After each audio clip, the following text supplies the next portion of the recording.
I'd like to call this hearing to order.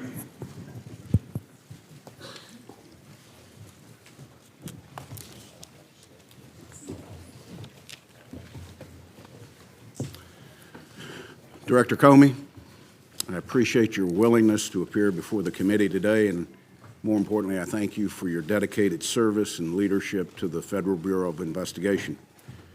Your appearance today speaks to the trust we have built over the years, and I'm looking forward to a very open and candid discussion today.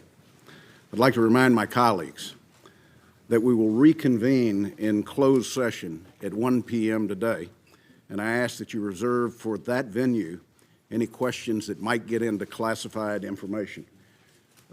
The director has been very gracious with his time, but the vice chairman and I have worked out a very specific timeline for his commitment to be on the Hill, so we will do everything we can to meet that agreement. The Senate Select Committee on Intelligence exists to certify for the other 85 members of the United States Senate and the American people that the intelligence community is operating lawfully and has the necessary authorities and tools to accomplish its mission and keep America safe. Part of our mission, beyond the oversight we continue to provide to the intelligence community and its activities, is to investigate Russian interference in the 2016 U.S. elections. The committee's work continues. This hearing represents part of that effort. Jim, allegations have been swirling in the press for the last several weeks, and today's your opportunity to set the record straight. Yesterday, I read with interest your statement for the record, and I think it provides some helpful details surrounding your interactions with the President. It clearly lays out your understanding of those discussions, actions you took following each conversation, and your state of mind.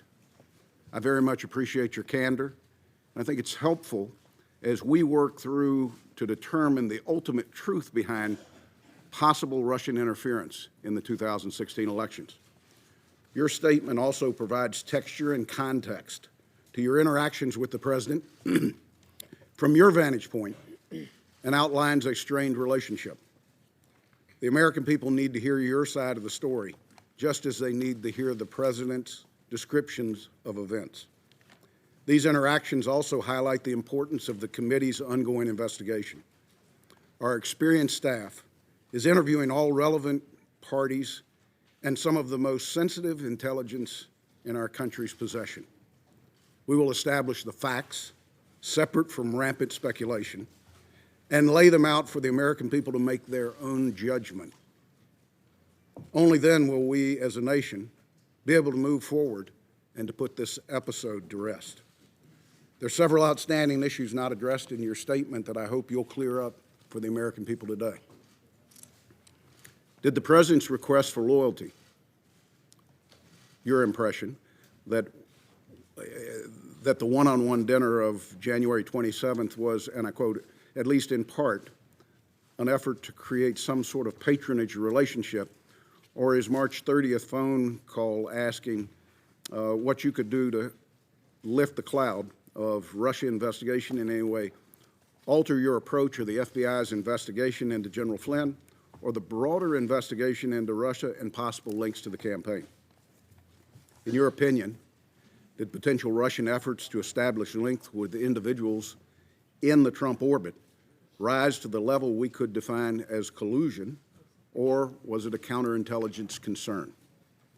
There's been a significant public speculation about your decision-making related to the Clinton email investigation.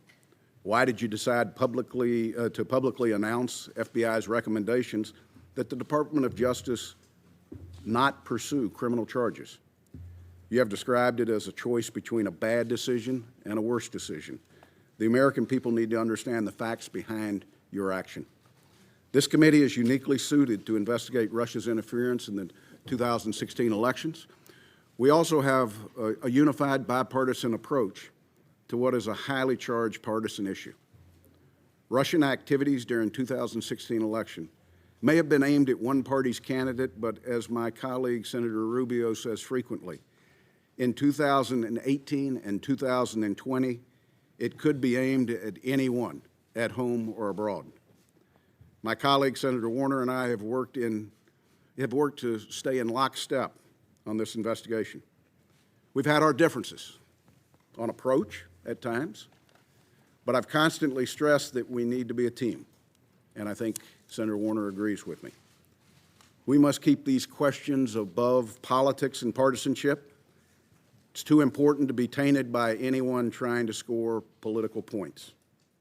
With that, again, I welcome you, Director, and I turn to the Vice Chairman for any comments he might have. Well, thank you, Mr. Chairman. And let me start by, again, absolutely thanking all the members of the committee for the seriousness in which they've taken on this task. Mr. Comey, thank you for agreeing to come testify as part of this committee's investigation into Russia.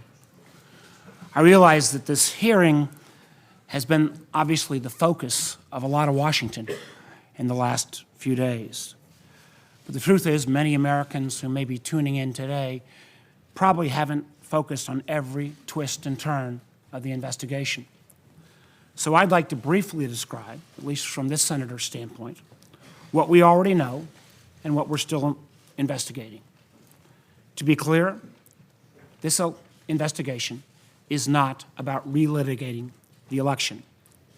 It's not about who won or lost, and it sure as heck is not about Democrats versus Republicans. We're here because a foreign adversary attacked us right here at home, plain and simple, not by guns or missiles, but by foreign operatives seeking to hijack our most important democratic process, our presidential election.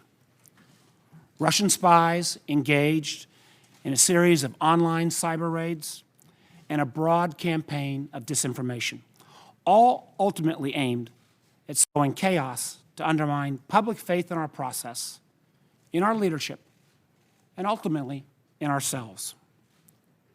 And that's not just this senator's opinion. It is the unanimous determination of the entire U.S. intelligence community. So we must find out the full story, what the Russians did, and candidly, as some other colleagues have mentioned, why they were so successful. And more importantly, we must determine the necessary steps to take to protect our democracy and ensure they can't do it again.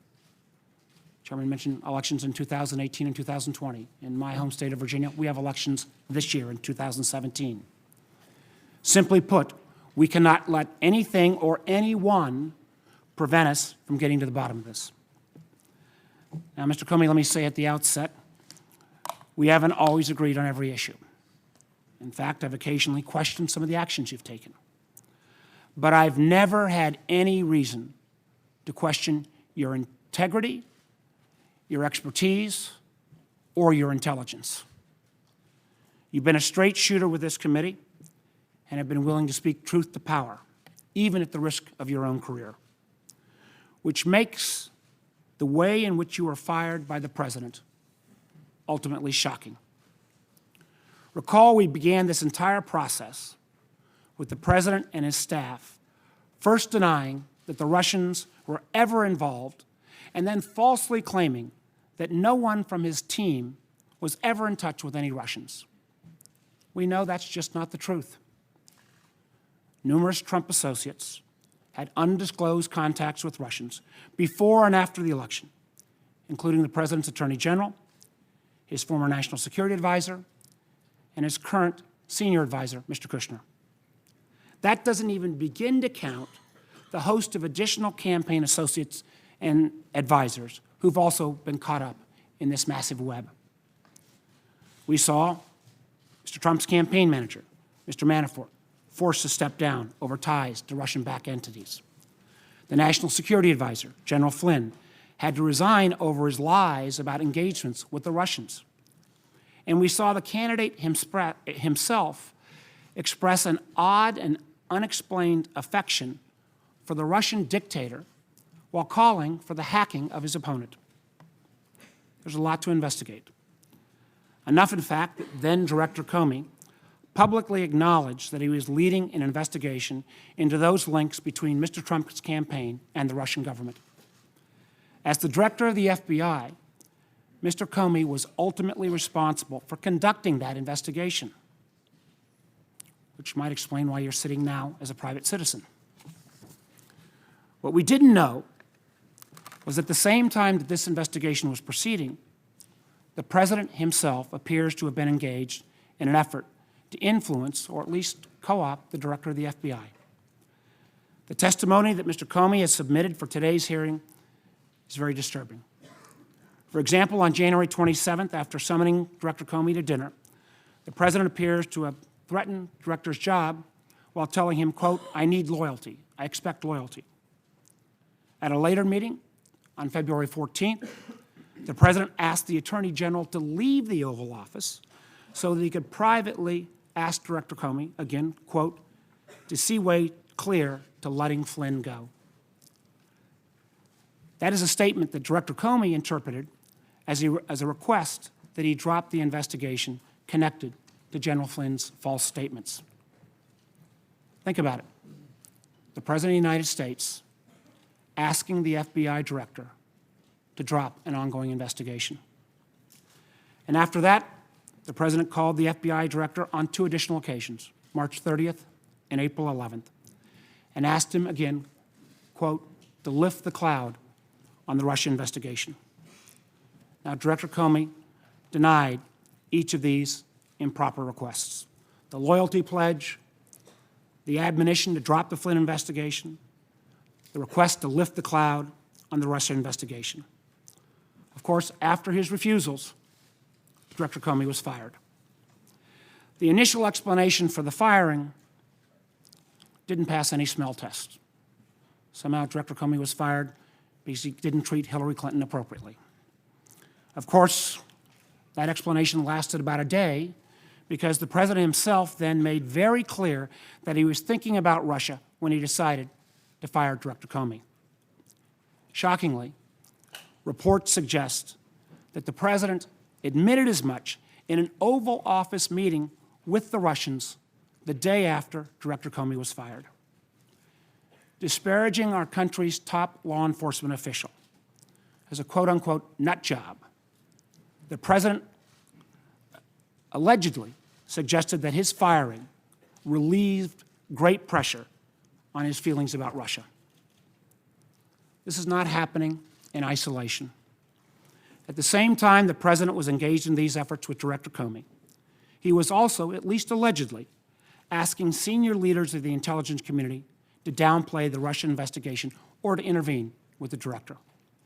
Yesterday, we had DNI Director Coates and NSA Director Admiral Rogers, who were offered a number of opportunities to flatly deny those press reports. They expressed their opinions, but they did not take that opportunity to deny those reports. They did not take advantage of that opportunity. In my belief, that's not how the President of the United States should behave. Regardless of the outcome of our investigation into the Russia links, Director Comey's firing and his testimony raise separate and troubling questions that we must get to the bottom of. Again, as I said at the outset, I've seen firsthand how seriously every member of this committee is taking his work. I'm proud of the committee's efforts so far. But let me be clear. This is not a witch hunt. This is not fake news. It is an effort to protect our country from a new threat that, quite honestly, will not go away anytime soon. So, Mr. Comey, your testimony here today will help us move towards that goal. I look forward to that testimony. Thank you, Mr. Chairman. Thank you, Vice Chairman. Director, as discussed, when you agreed to appear before the committee, it would be under oath. I'd ask you to please stand, raise your right hand. Do you solemnly swear to tell the truth, the whole truth, and nothing but the truth, so help you God? Please be seated. Director Comey, you're now under oath. And I would just note to members, you will be recognized by seniority for a period up to 7 minutes. And again, it is the intent to move to a closed session no later than 1 p.m. With that, Director Comey, you are recognized. You have the floor for as long as you might need. Thank you, Mr. Chairman. Ranking Member Warner, members of the committee, thank you for inviting me here to testify today. I've submitted my statement for the record, and I'm not going to repeat it here this morning. I thought I would just offer some very brief introductory remarks, and then I would welcome your questions.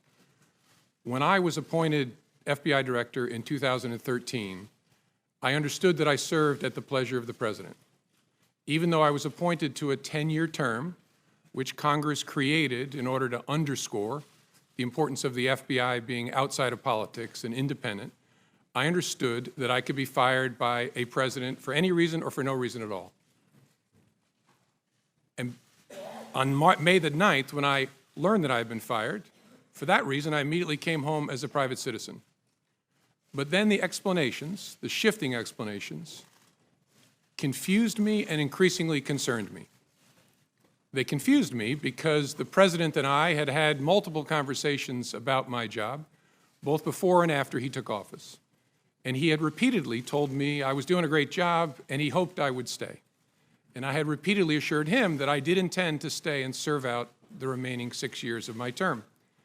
He told me repeatedly that he had talked to lots of people about me, including our current Attorney General, and had learned that I was doing a great job and that I was extremely well liked by the FBI workforce. So it confused me when I saw on television the President saying that he actually fired me because of the Russia investigation, and learned again from the media that he was telling privately other parties that my firing had relieved great pressure on the Russia investigation. I was also confused by the initial explanation that was offered publicly that I was fired because of the decisions I had made during the election year. That didn't make sense to me for a whole bunch of reasons, including the time and all the water that had gone under the bridge since those hard decisions had had to be made. That didn't make any sense to me. And although the law required no reason at all to fire an FBI director, the administration then chose to defame me, and more importantly, the FBI, by saying that the organization was in disarray, that it was poorly led, that the workforce had lost confidence in its leader. Those were lies, plain and simple. And I am so sorry that the FBI workforce had to hear them, and I'm so sorry that the American people were told them. I worked every day at the FBI to help make that great organization better. And I say help because I did nothing alone at the FBI. There are no indispensable people at the FBI. The organization's great strength is that its values and abilities run deep and wide. The FBI will be fine without me. The FBI's mission will be relentlessly pursued by its people, and that mission is to protect the American people and uphold the Constitution of the United States. I will deeply miss being part of that mission, but this organization and its mission will go on long beyond me and long beyond any particular administration. I have a message before I close for my former colleagues of the FBI, but at first I want the American people to know this truth. The FBI is honest, the FBI is strong, and the FBI is and always will be independent. And now to my former colleagues, if I may. I am so sorry that I didn't get the chance to say goodbye to you properly. It was the honor of my life to serve beside you, to be part of the FBI family, and I will miss it for the rest of my life. Thank you for standing watch. Thank you for doing so much good for this country. Do that good as long as ever you can. And Senators, I look forward to your questions. Director, thank you for that testimony, both oral and the written testimony that you provided to the committee yesterday and made public to the American people. Chair would recognize himself first for 12 minutes, Vice Chair for 12 minutes based upon the agreement we have. Director, did the Special Counsel's Office review and/or edit your written testimony? No. Do you have any doubt that Russia attempted to interfere in the 2016 elections? None. Do you have any doubt that the Russian government was behind the intrusions in the DNC and the DCCC systems and the subsequent leaks of that information? No, no doubt. Do you have any doubt that the Russian government was behind the cyber intrusion into state voter files? No. Do you have any doubt that officials of the Russian government were fully aware of these activities? No doubt. Are you confident that no votes cast in the 2016 presidential election were altered? I'm confident. By the time when I left as director, I'd seen no indication of that whatsoever. Director Comey, did the president at any time ask you to stop the FBI investigation into Russian involvement in the 2016 U.S. elections? Not to my understanding, no. Did any individual working for this administration, including the Justice Department, ask you to stop the Russian investigation? No. Director, when the president requested that you, and I quote, let Flynn go,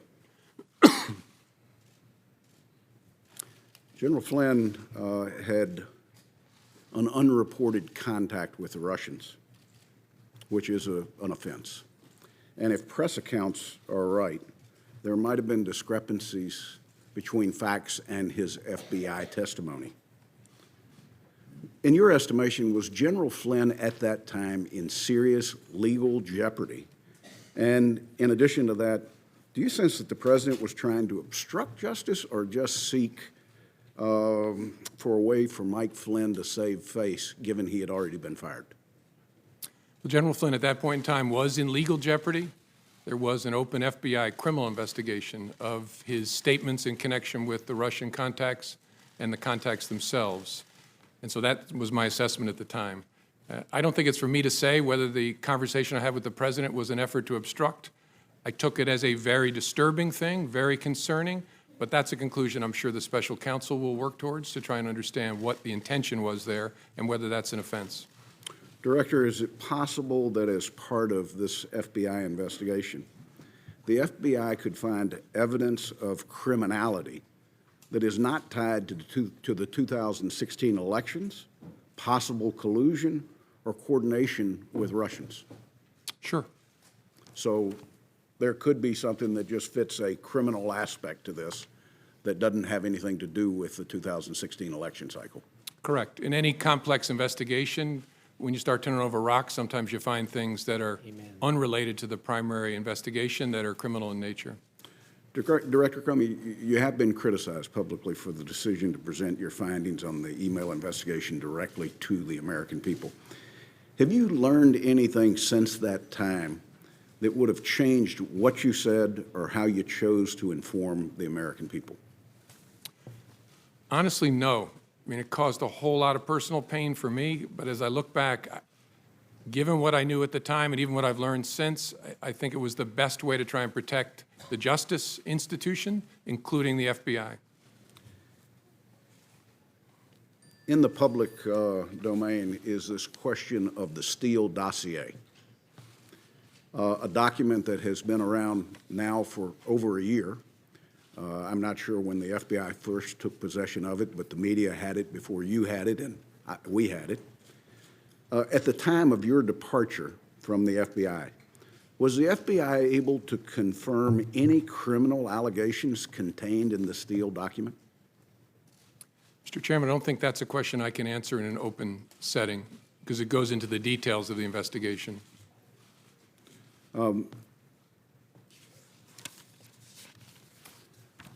Director,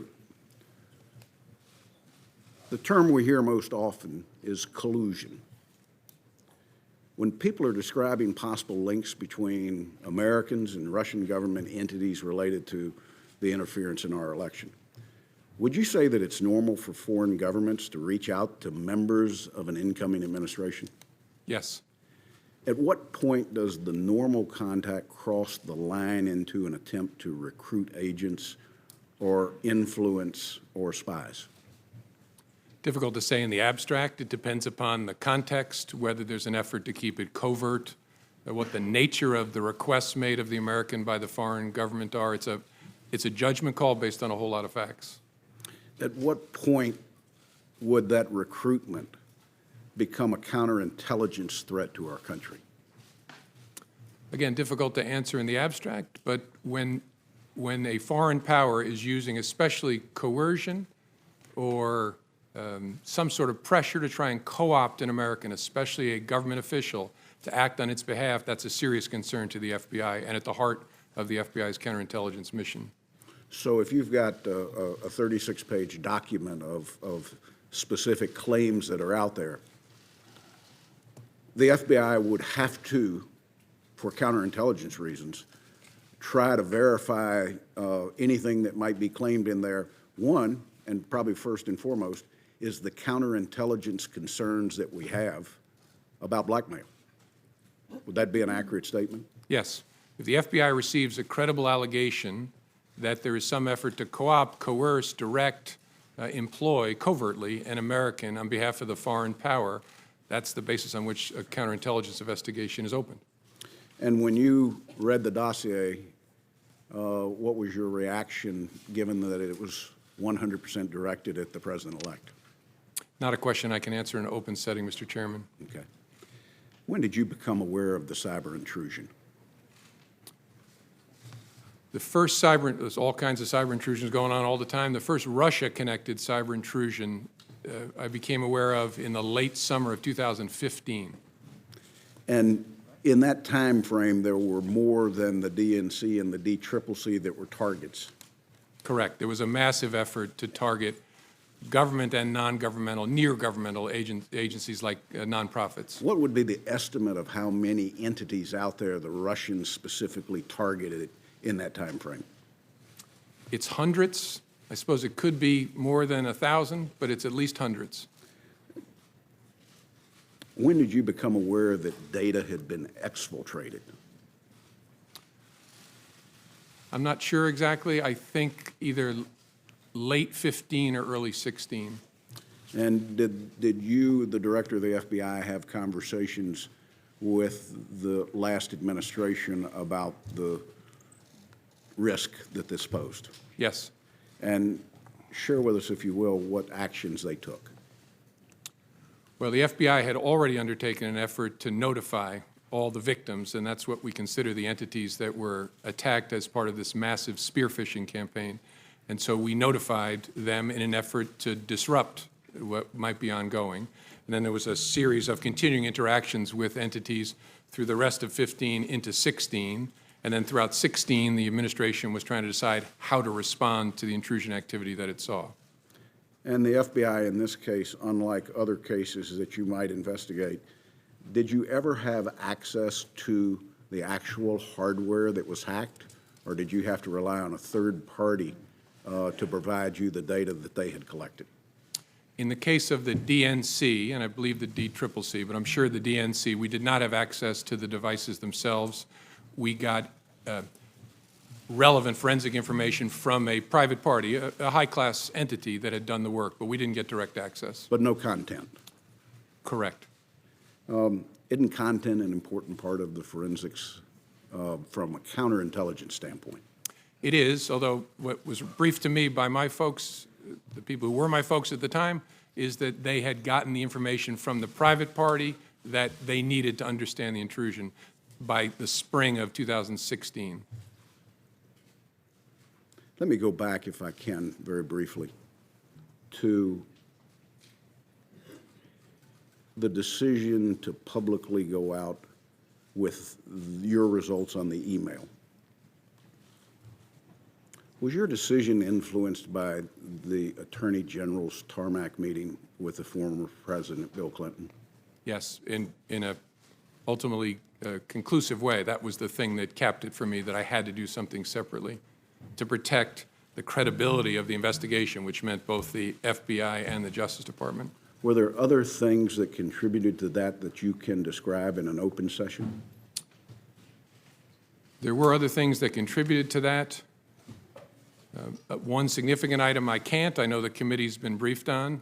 There's been some public accounts of it which are nonsense, but I understand the committee's been briefed on the classified facts. Probably the only other consideration that I guess I can talk about in an open setting is that at one point the Attorney General had directed me not to call it an investigation, but instead to call it a matter, which confused me and concerned me. But that was one of the bricks in the load that led me to conclude I have to step away from the department if we're to close this case credibly. Director, my last question. You're not only a seasoned prosecutor, you've led the FBI for years. You understand the investigative process. You've worked with this committee closely and we're grateful to you because I think we've mutually built trust in what your organization does and what we do. Is there any doubt in your mind that this committee can carry out its oversight role in the 2016 Russian involvement in the elections in parallel with the now special counsel that's been set up? No, no doubt. It can be done. It requires lots of conversations, but Bob Mueller is one of this country's great, great pros, and I'm sure you all will be able to work it out with him to run it in parallel. I want to thank you once again. I want to turn to the Vice Chairman. Thank you, Mr. Chairman. And again, Director Comey, thank you for your service. And your comments to your FBI family, I know were heartfelt. Know that even though there are some in the administration who've tried to smear your reputation, you had Acting Director McCabe in public testimony a few weeks back and in public testimony yesterday reaffirm that the vast majority of the FBI community had great trust in your leadership and obviously trust in your integrity. I want to go through a number of the meetings that you referenced in your testimony. And let's start with the January 6th meeting in Trump Tower, where you went up with a series of officials to brief the president-elect on the Russia investigation. My understanding is you remained afterwards to brief him on, again, quote, some personally sensitive aspects of the information you relayed. Now, you said after that briefing, you felt compelled to document that conversation, that you actually started documenting it as soon as you got into the car. Now, you've had extensive experience at the Department of Justice and at the FBI. You've worked under presidents of both parties. What was it about that meeting that led you to determine that you needed to start putting down a written record? A combination of things. I think the circumstances, the subject matter, and the person I was interacting with. Circumstances first, I was alone with the President of the United States, or the President-elect, soon to be President. The subject matter, I was talking about matters that touch on the FBI's core responsibility and that relate to the President-elect personally. And then the nature of the person. I was honestly concerned that he might lie about the nature of our meeting, and so I thought it really important to document. That combination of things I'd never experienced before, but it led me to believe I got to write it down, and I got to write it down in a very detailed way. I think that's a very important statement you just made. And my understanding is that then, again, unlike your dealings with presidents of either parties in your past experience, in every subsequent meeting or conversation with this president, you created a written record. Did you feel that you needed to create this written record of these memos because they might need to be relied on at some future date? Sure. I created records after conversations, and I think I did it after each of our 9 conversations. If I didn't, I did it for nearly all of them, especially the ones that were substantive. I knew that there might come a day when I would need a record of what had happened, not just to defend myself, but to defend the FBI and our integrity as an institution and the independence of our investigative function. That's what made this so difficult, is it was a combination of circumstances, subject matter, and the particular person. And so in all your experience, this was the only president that you felt like in every meeting you needed to document, because at some point, using your words, he might put out a non-truthful representation of that meeting. Now, that's right, Senator. And I, as I said in my written testimony, as FBI director, I interacted with President Obama, and I spoke only twice in 3 years and didn't document it. When I was Deputy Attorney General, I had one-on-one meeting with President Bush about a very important and difficult national security matter. I didn't write a memo documenting that conversation either. Sent a quick email to my staff to let them know there was something going on. But I didn't feel with President Bush the need to document it in that way. Again, because the combination of those factors just wasn't present with either President Bush or President Obama. I think that is very significant. I think others will probably question that. Now, the chairman and I have requested those memos. It is our hope that the FBI will get this committee access to those memos so that, again, we can read that contemporaneous rendition so that we've got your side of the story. Now, I know members have said and press have said that if you were a great deal has been made of whether the president, you are asked to, in effect, indicate whether the president was the subject of any investigation. And my understanding is prior to your meeting on January 6th, you discussed with your leadership team whether or not you should be prepared to assure then President-elect Trump that the FBI was not investigating him personally. Now, my understanding is your leadership team agreed with that, but was that a unanimous decision? Was there any debate about that? It wasn't unanimous. One of the members of the leadership team had a view that although it was technically true, we did not have a counterintelligence file case open on then President-elect Trump. His concern was because we're looking at the potential, again, that's the subject of the investigation, coordination between the campaign and Russia, because it was President Trump, President-elect Trump's campaign, this person's view was inevitably his behavior, his conduct will fall within the scope of that work, and so he was reluctant to make the statement that I made. I disagreed. I thought it was fair to say what was literally true. There is not a counterintelligence investigation of Mr. Trump, and I decided in the moment to say it, given the nature of our conversation. At that moment in time, did you ever revisit that as in these subsequent sessions? With the FBI leadership team. Sure. With the team. And the leader who had that view, it didn't change.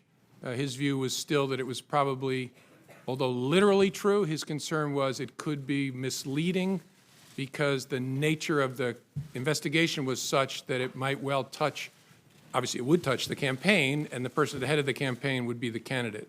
And so that was his view throughout. Let me move to the January 27th dinner, where you said, quote, "The president began by asking me whether I wanted to stay on as FBI director. He also indicated that lots of people, again your words, wanted the job. You go on to say that the dinner itself was seemingly an effort to, quote, have you ask him for your job and create some sort of, quote unquote, patronage relationship. The president seems, from my reading of your memo, to be holding your job or your possibility of continuing in your job over your head in a fairly direct way.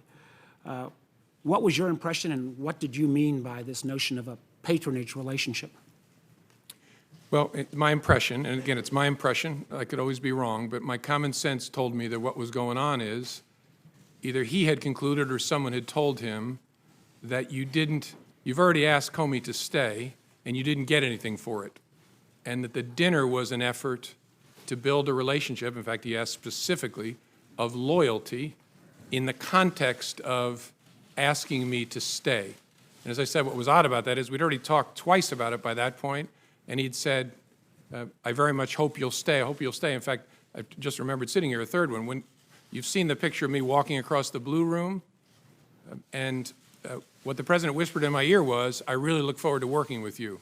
So after those encounters— And that was just a few days before you were fired. Yeah, that was on the Sunday after the inauguration. The next Friday, I have dinner, and the president begins by wanting to talk about my job.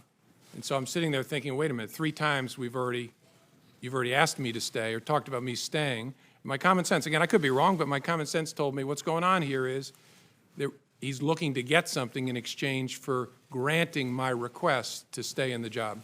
And again, we all understand, I was a governor, I had people work for me, but this constant request, and again, quoting you, him saying that he, despite you explaining your independence, he kept coming back to, I need loyalty, I expect loyalty. Had you ever had any of those kind of requests before from anyone else you'd worked for in the government? No. And what made me uneasy was, I'm, at that point, the director of the FBI. The reason that Congress created a 10-year term is so that the director is not feeling as if they're serving with political loyalty owed to any particular person. The statue of justice has a blindfold on because you're not supposed to be peeking out to see whether your patron is pleased or not with what you're doing. It should be about the facts and the law. That's why I became FBI director, to be in that kind of position. So that's why I was so uneasy. Well, let me move on. My time's running out. February 14th, again, it seems a bit strange. You were in a meeting, and your direct superior, the Attorney General, was in that meeting as well, yet the President asked everyone to leave, including the Attorney General to leave, before he brought up the matter of General Flynn. What was your impression of that type of action? And had you ever seen anything like that before? No. My impression was something big is about to happen. I need to remember every single word that is spoken. And again, I could be wrong. I'm 56 years old. I've been seen a few things. My sense was the Attorney General knew he shouldn't be leaving, which is why he was lingering. And I don't know Mr. Kushner well, but I think he picked up on the same thing. And so I knew something was about to happen that I needed to pay very close attention to. And I found it very interesting that in the memo that you wrote after this February 14th pull-aside, you made clear that you wrote that memo in a way that was unclassified. If you affirmatively made the decision to write a memo that was unclassified, was that because you felt at some point the facts of that meeting would have to come clean and come clear and actually be able to be cleared in a way that could be shared with the American people? Well, I remember thinking this is a very disturbing development, really important to our work. I need to document it and preserve it in a way, and this committee gets this, but sometimes when things are classified, it tangles them up. It's hard Amen. to share it within an investigative team. You have to be very careful about how you handle it for good reason. So my thinking was, if I write it in such a way that I don't include anything that would trigger a classification, that'll make it easier for us to discuss within the FBI and the government, and to hold on to it in a way that makes it accessible to us. Well, again, it's our hope, particularly since you're a pretty knowledgeable guy and you wrote this in a way that was unclassified, that this committee will get access to that unclassified document. I think it would be very important to our investigation. Let me just ask this in closing. How many ongoing investigations at any time does the FBI have? Tens of thousands. Tens of thousands. Did the president ever ask about any other ongoing investigation? No. Did he ever ask about you trying to interfere on any other investigation? No. I think, again, this speaks volumes. This doesn't even get to the questions around the phone calls about lifting the cloud. I know other members will get to that, but I really appreciate your testimony and appreciate your service to our nation. Thank you, Senator Warner. You know, I'm sitting here going through my contacts with him. I had one conversation with the president that was classified where he asked about an ongoing intelligence investigation. It was brief and entirely professional. But he didn't ask you to take any specific no. action on that, No. unlike what he had done vis-a-vis Mr. Flynn and the overall Russia investigation. Correct. Thank you, sir. Senator Risch. Thank you very much. Mr. Comey, thank you for your service. America needs more like you, and we really appreciate it. Yesterday, I got, and everybody got, the 7 pages of your direct testimony that's now part of the record here. And the first, I read it, then I read it again, and all I could think was, number one, how much I hated the class of legal writing when I was in law school. And you were the guy that probably got the A after reading this. So I find it clear, I find it concise, and having been a prosecutor for a number of years and handling hundreds, maybe thousands of cases and read police reports, investigative reports, this is as good as it gets, and I really appreciate that. Not only the conciseness and the clearness of it, but also the fact that you have things that were written down contemporaneously when they happened, and you actually put them in quotes, so we know exactly what happened, and we're not getting some rendition of it that's in your mind. So, Thank you, so sir. you're to be complimented for I that. had great parents and great teachers who beat that into me. That's obvious, sir. The chairman walked you through a number of things that the American people need to know and want to know. Number one, obviously, we all know about the active measures that the Russians have taken. I think a lot of people were surprised at this. Those of us that work in the intelligence community, it didn't come as a surprise, but now the American people know this, and it's good they know this because this is serious and it's a problem. I think, secondly, I gather from all this that you're willing to say now that while you were director, the President of the United States was not under investigation. Is that a fair statement? That's correct. All right. So that's a fact that we can rely on at this Yes, sir. point. Okay. I remember you talked with us shortly after February 14th when the New York Times wrote an article that suggested that the Trump campaign was colluding with the Russians. You remember reading that article when it first came out? I do. It was about allegedly extensive electronic surveillance that Correct. showed communications. Yes, I do. And that upset you to the point where you actually went out and surveyed the intelligence community to see whether you were missing something in that. Is that correct? That's correct. I want to be careful in open setting, but I'm not going to go any further than that Okay. with it, so thank you. In addition to that, after that, you sought out both Republican and Democrat senators to tell them that, hey, I don't know where this is coming from, but this is not the case. This is not factual. Do you recall that? yes. Okay. So again, so the American people can understand this, that report by the New York Times was not true. Is that a fair statement? Yeah, in the main, it was not true. And again, all of you know this, maybe the American people don't. The challenge, and I'm not picking on reporters about writing stories about classified information, is the people talking about it often don't really know what's going on, and those of us who actually know what's going on are not talking about it. And we don't call the press to say, hey, you got that thing wrong about this sensitive topic. We just have to leave it there. I mentioned to the chairman the nonsense around what influenced me to make the July 5th statement. Nonsense, but I can't go explaining how it's nonsense. Thank you.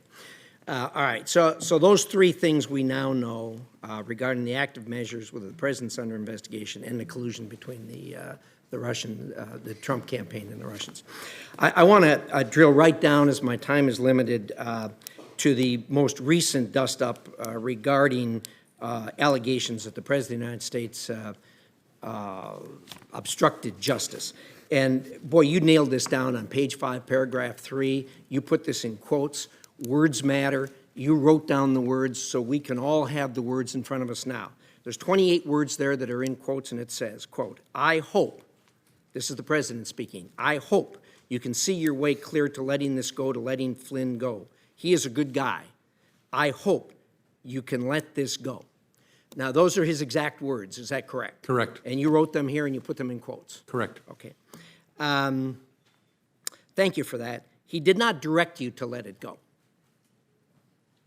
Not in his words, no. He did not order you to let it go. Again, those words are not in order. No. He said, I hope. Now, like me, you probably did hundreds of cases, maybe thousands of cases, charging people with criminal offenses. And of course, you have knowledge of the thousands of cases out there that where people have been charged. Do you know of any case where a person has been charged for obstruction of justice, or for that matter, any other criminal offense, where they said or thought they hoped for an outcome? I don't know well enough to answer. And the reason I keep saying his words is I took it as a direction. Right. I mean, this is the President of the United States with me alone saying, I hope this. I took it as this is what he wants me to do. Now, I didn't obey that, but that's the way I took it. You may have taken it as a direction, but that's not what he said. Correct. That's why He said, I hope. those are exact words, correct. You don't know of anyone that's ever been charged for hoping something. Is that a fair statement? I don't as I sit here. Yeah, thank you. Thank you, Mr. Chairman. Senator Feinstein. Thanks very much, Mr. Chairman. Mr. Comey, I just want you to know that I have great respect for you. Senator Cornyn and I sit on the Judiciary Committee, so we have occasion to have you before us. And I know that you're a man of strength and integrity, and I really regret the situation that we all find ourselves in. I just want to say that. Let me begin with one overarching question. Why do you believe you were fired? I guess I don't know for sure. I believe I take the president at his word that I was fired because of the Russia investigation. Something about the way I was conducting it, the president felt created pressure on him that he wanted to relieve. Again, I didn't know that at the time, but I've watched his interview. I've read the press accounts of his conversations, so I take him at his word there. Now, look, I could be wrong. Maybe he's saying something that's not true, but I take him at his word, at least based on what I know now. Talk for a moment about his request that you pledge loyalty and your response to that and what impact you believe that had. I don't know for sure because I don't know the president well enough to read him well. I think it was, first of all, our relationship didn't get off to a great start given the conversation I had to have on January 6th. This was not This didn't improve the relationship because it was very, very awkward. He was asking for something, and I was refusing to give it. But again, I don't know him well enough to know how he reacted to that exactly. Do you believe the Russia investigation played a role? And why I was fired? Yes. Yes, because I've seen the president say so. Let's go to the Flynn issue. Senator Risch outlined, I hope you could see your way to letting Flynn go. He's a good guy. I hope you can let this go. But you also said in your written remarks, and I quote, that you had understood the president to be requesting that we drop any investigation of Flynn in connection with false statements about his conversations with the Russian ambassador in December, end quote. Please go into that with more detail. Well, the context and the president's words are what led me to that conclusion. As I said in my statement, I could be wrong, but Flynn had been forced to resign the day before. And the controversy around General Flynn at that point in time was centered on whether he had lied to the vice president about the nature of his conversations with the Russians, whether he had been candid with others in the course of that. And so that happens on the day before. On the 14th, the president makes specific reference to that. And so that's why I understood him to be saying that what he wanted me to do was drop any investigation connected to Flynn's account of his conversations with the Russians. Now, here's the question. You're big, you're strong. I know the Oval Office, and I know what happens to people when they walk in. There is a certain amount of intimidation. But why didn't you stop and say, Mr. President, this is wrong. I cannot discuss this with you? It's a great question. Maybe if I were stronger, I would have. I was so stunned by the conversation that I just took it in. And the only thing I could think to say, because I was playing in my mind, because I was going to remember every word he said, I was playing in my mind, what should my response be? And that's why I very carefully chose the words. And look, I've seen the tweet about tapes. Lordy, I hope they're tapes. I remember saying, I agree he's a good guy, as a way of saying I'm not agreeing with what you just asked me to do. Again, maybe other people would be stronger in that circumstance, but that's how I conducted myself. I hope I'll never have another opportunity. Maybe if I did it again, I would do it better. You described 2 phone calls that you received from President Trump, one on March 30 and one on April 11, where he, quote, described the Russia investigation as a cloud that was impairing his ability, end quote, as president, and asked you, quote, to lift the cloud, end quote. How did you interpret that? And what did you believe he wanted you to do? I interpreted that as he was frustrated that the Russia investigation was taking up so much time and energy. I think he meant of the executive branch, but in the public square in general, and it was making it difficult for him to focus on other priorities of his. But what he asked me was actually narrower than that. So I think what he meant by the cloud, and again, I could be wrong, but what I think he meant by the cloud was the entire investigation is taking up oxygen and making it hard for me to focus on the things I want to focus on. The ask was to get it out that I, the president, am not personally under investigation. After April 11th, did he ask you more ever about the Russia investigation? Did he ask you any questions? We never spoke again after April 11th. You told the president, I would see what we could do. What did you mean? That was kind of a slightly cowardly way of trying to avoid telling him we're not going to do that, that I would see what we could do. It was a way of kind of getting off the phone, frankly. And then I turned and handed it to the acting Deputy Attorney General, Mr. Bente. So I wanted to go into that. Who did you talk with about that, lifting the cloud, stopping the investigation back at the FBI, and what was their response? Well, the FBI, during one of the 2 conversations, I'm not remembering exactly, I think the first, my chief of staff was actually sitting in front of me, and heard my end of the conversation because the president's call was a surprise. And I discussed the lifting the cloud and the request with the senior leadership team, who typically, and I think in all these circumstances, was the deputy director, my chief of staff, the general counsel, the deputy director's chief counsel, and I think in a number of circumstances, the number 3 in the FBI, and a few of the conversations included the head of the National Security Branch. So that group of us that lead the FBI when it comes to national security. Okay, you have the President of the United States asking you to stop an investigation that's an important investigation. What was the response of your colleagues? I think they were as shocked and troubled by it as I was. Some said things that led me to believe that. I don't remember exactly, but the reaction was similar to mine. They're all experienced people who had never experienced such a thing. So they were very concerned. And then the conversation turned to about, so what should we do with this information? And that was a struggle for us because we are the leaders of the FBI, so it's been reported to us in that I heard it and now I've shared it with the leaders of the FBI. Our conversation was, should we share this with any senior officials at the Justice Department? Our absolute primary concern was we can't infect the investigative team.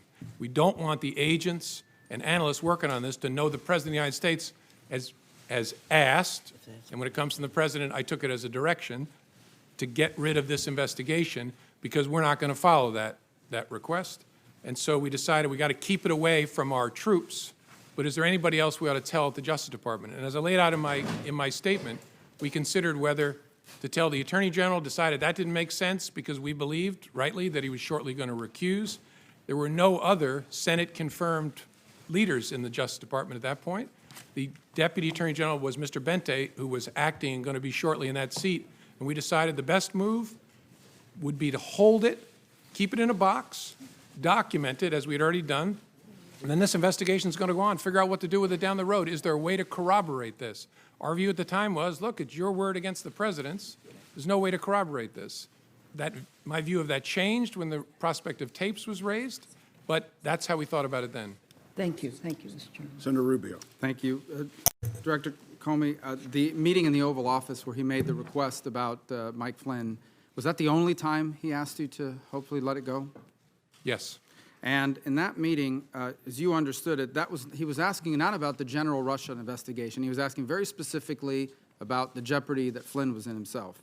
That's how I understood it. Yes, sir. And as you perceived it, while it was a request that you hoped you did away with it, you perceived it as an order, given his position, the setting, and the like, and some of the circumstances. Yes. At the time, did you say anything to the President about that is not an appropriate request, or did you tell the White House counsel that is not an appropriate request? Someone needs to go tell the President that he can't do these things? I didn't, no. Okay. Why? I don't know. I think, as I said earlier, I think the circumstances were such that I was a bit stunned and didn't have the presence of mind. And I don't know, I don't want to make you sound like I'm Captain Courageous. I don't know whether, even if I had the presence of mind, I would have said to the President, sir, that's wrong. I don't know whether I would have. Okay. But in the moment, it didn't come to my mind. What came to my mind is be careful what you say. And so I said, I agree Flynn is a good guy. So on the cloud, we keep talking about this cloud. You perceive the cloud to be the Russian investigation in general. Yes, sir. Right?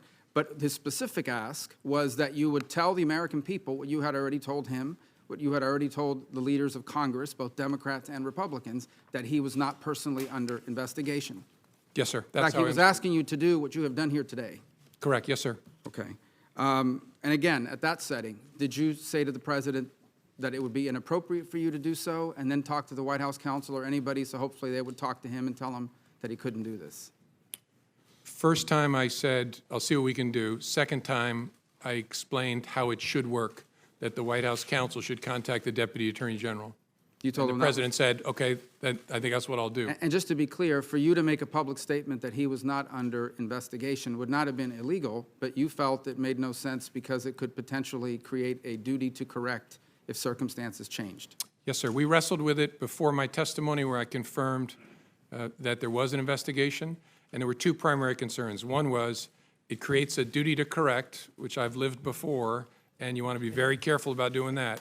And second, it's a slippery slope because if we say the President and the vice president aren't under investigation, what's the principled basis for stopping? Okay. And so the leadership at Justice, Acting Attorney General Bente, said, you're not going to do that. Now, on March 30th, during the phone call about General Flynn, you said he abruptly shifted and brought up something that you call, quote unquote, the McCabe thing. Specifically, the McCabe thing, as you understood it, was that McCabe's wife had received campaign money from what I assume means Terry McAuliffe. Yes, sir. That That's was what I very was. close to the Clintons. And so why had the president at any point in time expressed to you concern, opposition, potential opposition to McCabe? I don't like this guy because he got money from someone that's close to Clinton. He had asked me during previous conversations about Andy McCabe and said, in essence, how's he going to be with me as president? I was pretty rough on him on the campaign trail. He was And rough on McCabe? He was rough, by his own account. He said he was rough on McCabe and Mrs. McCabe on the campaign trail. How's he going to be? And I assured the president, Andy is a total pro.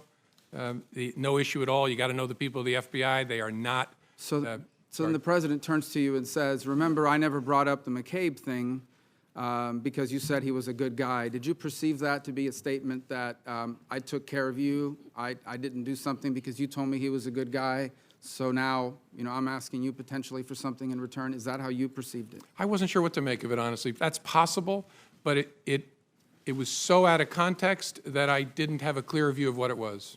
Now, on a number of occasions here, you bring up, let's talk now about the general Russia investigation, okay? In page 6 of your testimony, you say, the first thing you say is, he asked what we could do to, quote unquote, lift the cloud, the general Russia investigation, and you responded that we were investigating the matter as quickly as we could and that there would be great benefit if we didn't find anything to having done the work well, and he agreed. He reemphasized the problems it was causing him, but he agreed. So in essence, the president agreed with your statement that it would be great if we could have an investigation, all the facts came out, and we found nothing. So he agreed that that would be ideal, but this cloud is still messing up my ability to do the rest of my agenda. Is that an accurate assessment of? Yes, sir. He actually went farther than that. He said, and if some of my satellites did something wrong, it'd be good to find that out. Well, that's the second part, and that is the satellites. He said if one of my satellites, I imagine by that he meant some of the other people surrounding his campaign did something wrong, it would be great to know that as well. Yes, sir. That's what he said. So are those the only two instances in which that sort of back and forth happened, where the president was basically saying, and I'm paraphrasing here, it's okay, do the Russia investigation. I hope it all comes out. I have nothing to do with anything Russia. It'd be great if it all came out, if people around me were doing things that were wrong. Yes, as I recorded it accurately there, that was the sentiment he was expressing. Yes, sir. So what it basically comes down to is the president has asked three things of you. He asked for your loyalty, and you said you would be loyally honest. Honestly loyal. Honestly loyal. He asked you on one occasion to let the Mike Flynn thing go because he was a good guy. By the way, you're aware that he said the exact same thing in the press the next day. He's a good guy, he's been treated unfairly, et cetera, et cetera. So I imagine your FBI agents read that. I'm sure they did. The president's wishes were known to them, certainly by the next day when he had a press conference with the prime minister. But going back, the three requests were, number one, be loyal. Number two, let the Mike Flynn thing go. He's a good guy. He's been treated unfairly. And number three, can you please tell the American people what these leaders in Congress already know, what you already know, what you've told me 3 times, that I'm not personally under investigation? Those are the 3 things he asked. Yes, sir. You know, this investigation is full of leaks left and right. I mean, we've learned more from the newspapers sometimes than we do from our open hearings, for sure. Do you ever wonder why, of all the things in this investigation, the only thing that's never been leaked is the fact that the president was not personally under investigation, despite the fact that both Democrats and Republicans and the leadership of Congress knew that and have known that for weeks? I don't know. I find matters that are briefed to the Gang of 8 are pretty tightly held, in my experience. Finally, who are those senior leaders at the FBI that you shared these conversations with? As I said in response to Senator Feinstein's question, Deputy Director, my Chief of Staff, General Counsel, the Deputy Director's Chief Counsel, and then more often than not, the number 3 person at the FBI who's the Associate Deputy Director, and then quite often the head of the National Security Branch. Senator Wyden. Thank you, Mr. Chairman. Mr. Comey, welcome. You and I have had significant policy differences over the years, particularly protecting Americans' access to secure encryption. But I believe the timing of your firing stinks. And yesterday, you put on the record testimony that demonstrates why the odor of presidential abuse of power is so strong. Now to my questions. In talking to Senator Warner about this dinner that you had with the president, I believe January 27th, all in one dinner, the president raised your job prospects, he asked for your loyalty, and denied allegations against him. All took place over one supper. Now, you told Senator Warner that the president was looking to, quote, get something. Looking back, did that dinner suggest that your job might be contingent on how you handled the investigation? I don't know that I'd go that far. I got the sense my job would be contingent upon how he felt excuse me, how he felt I conducted myself and whether I demonstrated loyalty. But I don't know whether I go so far as to connect it to the You said investigation. the president was trying to create some sort of patronage relationship. In a patronage relationship, isn't the underling expected to behave in a manner consistent with the wishes of the boss? Yes. Okay. Or at least consider how what you're doing will affect the boss as a significant consideration. Let me turn to the Attorney General. In your statement, you said that you and the FBI leadership team decided not to discuss the president's actions with Attorney General Sessions, even though he had not recused himself. What was it about the Attorney General's own interactions with the Russians or his behavior with regard to the investigation that would have led the entire leadership of the FBI to make this decision? Our judgment, as I recall, was that he was very close to and inevitably going to recuse himself for a variety of reasons. We also were aware of facts that I can't discuss in an open setting that would make his continued engagement in a Russia-related investigation problematic. And so we were convinced, and in fact, I think we'd already heard that the career people were recommending that he recuse himself, that he was not going to be in contact with Russia-related matters much longer. And that turned out to be the case. How would you characterize Attorney General Sessions' adherence to his recusal, in particular with regard to his involvement in your firing, which the president has acknowledged was because of the Russian investigation? That's a question I can't answer. I think it's a reasonable question. If, as the president said, I was fired because of the Russia investigation, why was the Attorney General involved in that chain? I don't know. And so I don't have an answer for the question. Your testimony was that the president's request about Flynn could infect the investigation. Had the president got what he wanted and what he asked of you, what would have been the effect on the investigation? Well, we would have closed any investigation of General Flynn in connection with his statements about and encounters with Russians in the late part of December. So we would have dropped an open criminal investigation. So, in effect, when you talk about infecting the enterprise, you would have dropped something major that would have spoken to the overall ability of the American people to get the facts. Correct. And as good as our people are, our judgment was we don't want them hearing that the President of the United States wants this to go away because it might have an effect on their ability to be fair and impartial and aggressive. Now, the acting Attorney General Yates found out that Michael Flynn could be blackmailed by the Russians, and she went immediately to warn the White House.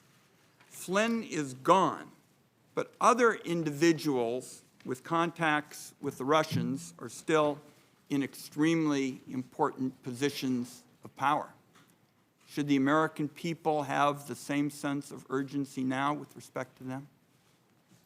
I think all I can say, Senator, is the special counsel's investigation is very important. Understanding what efforts there were or are by the Russian government to influence our government is a critical part of the FBI's mission.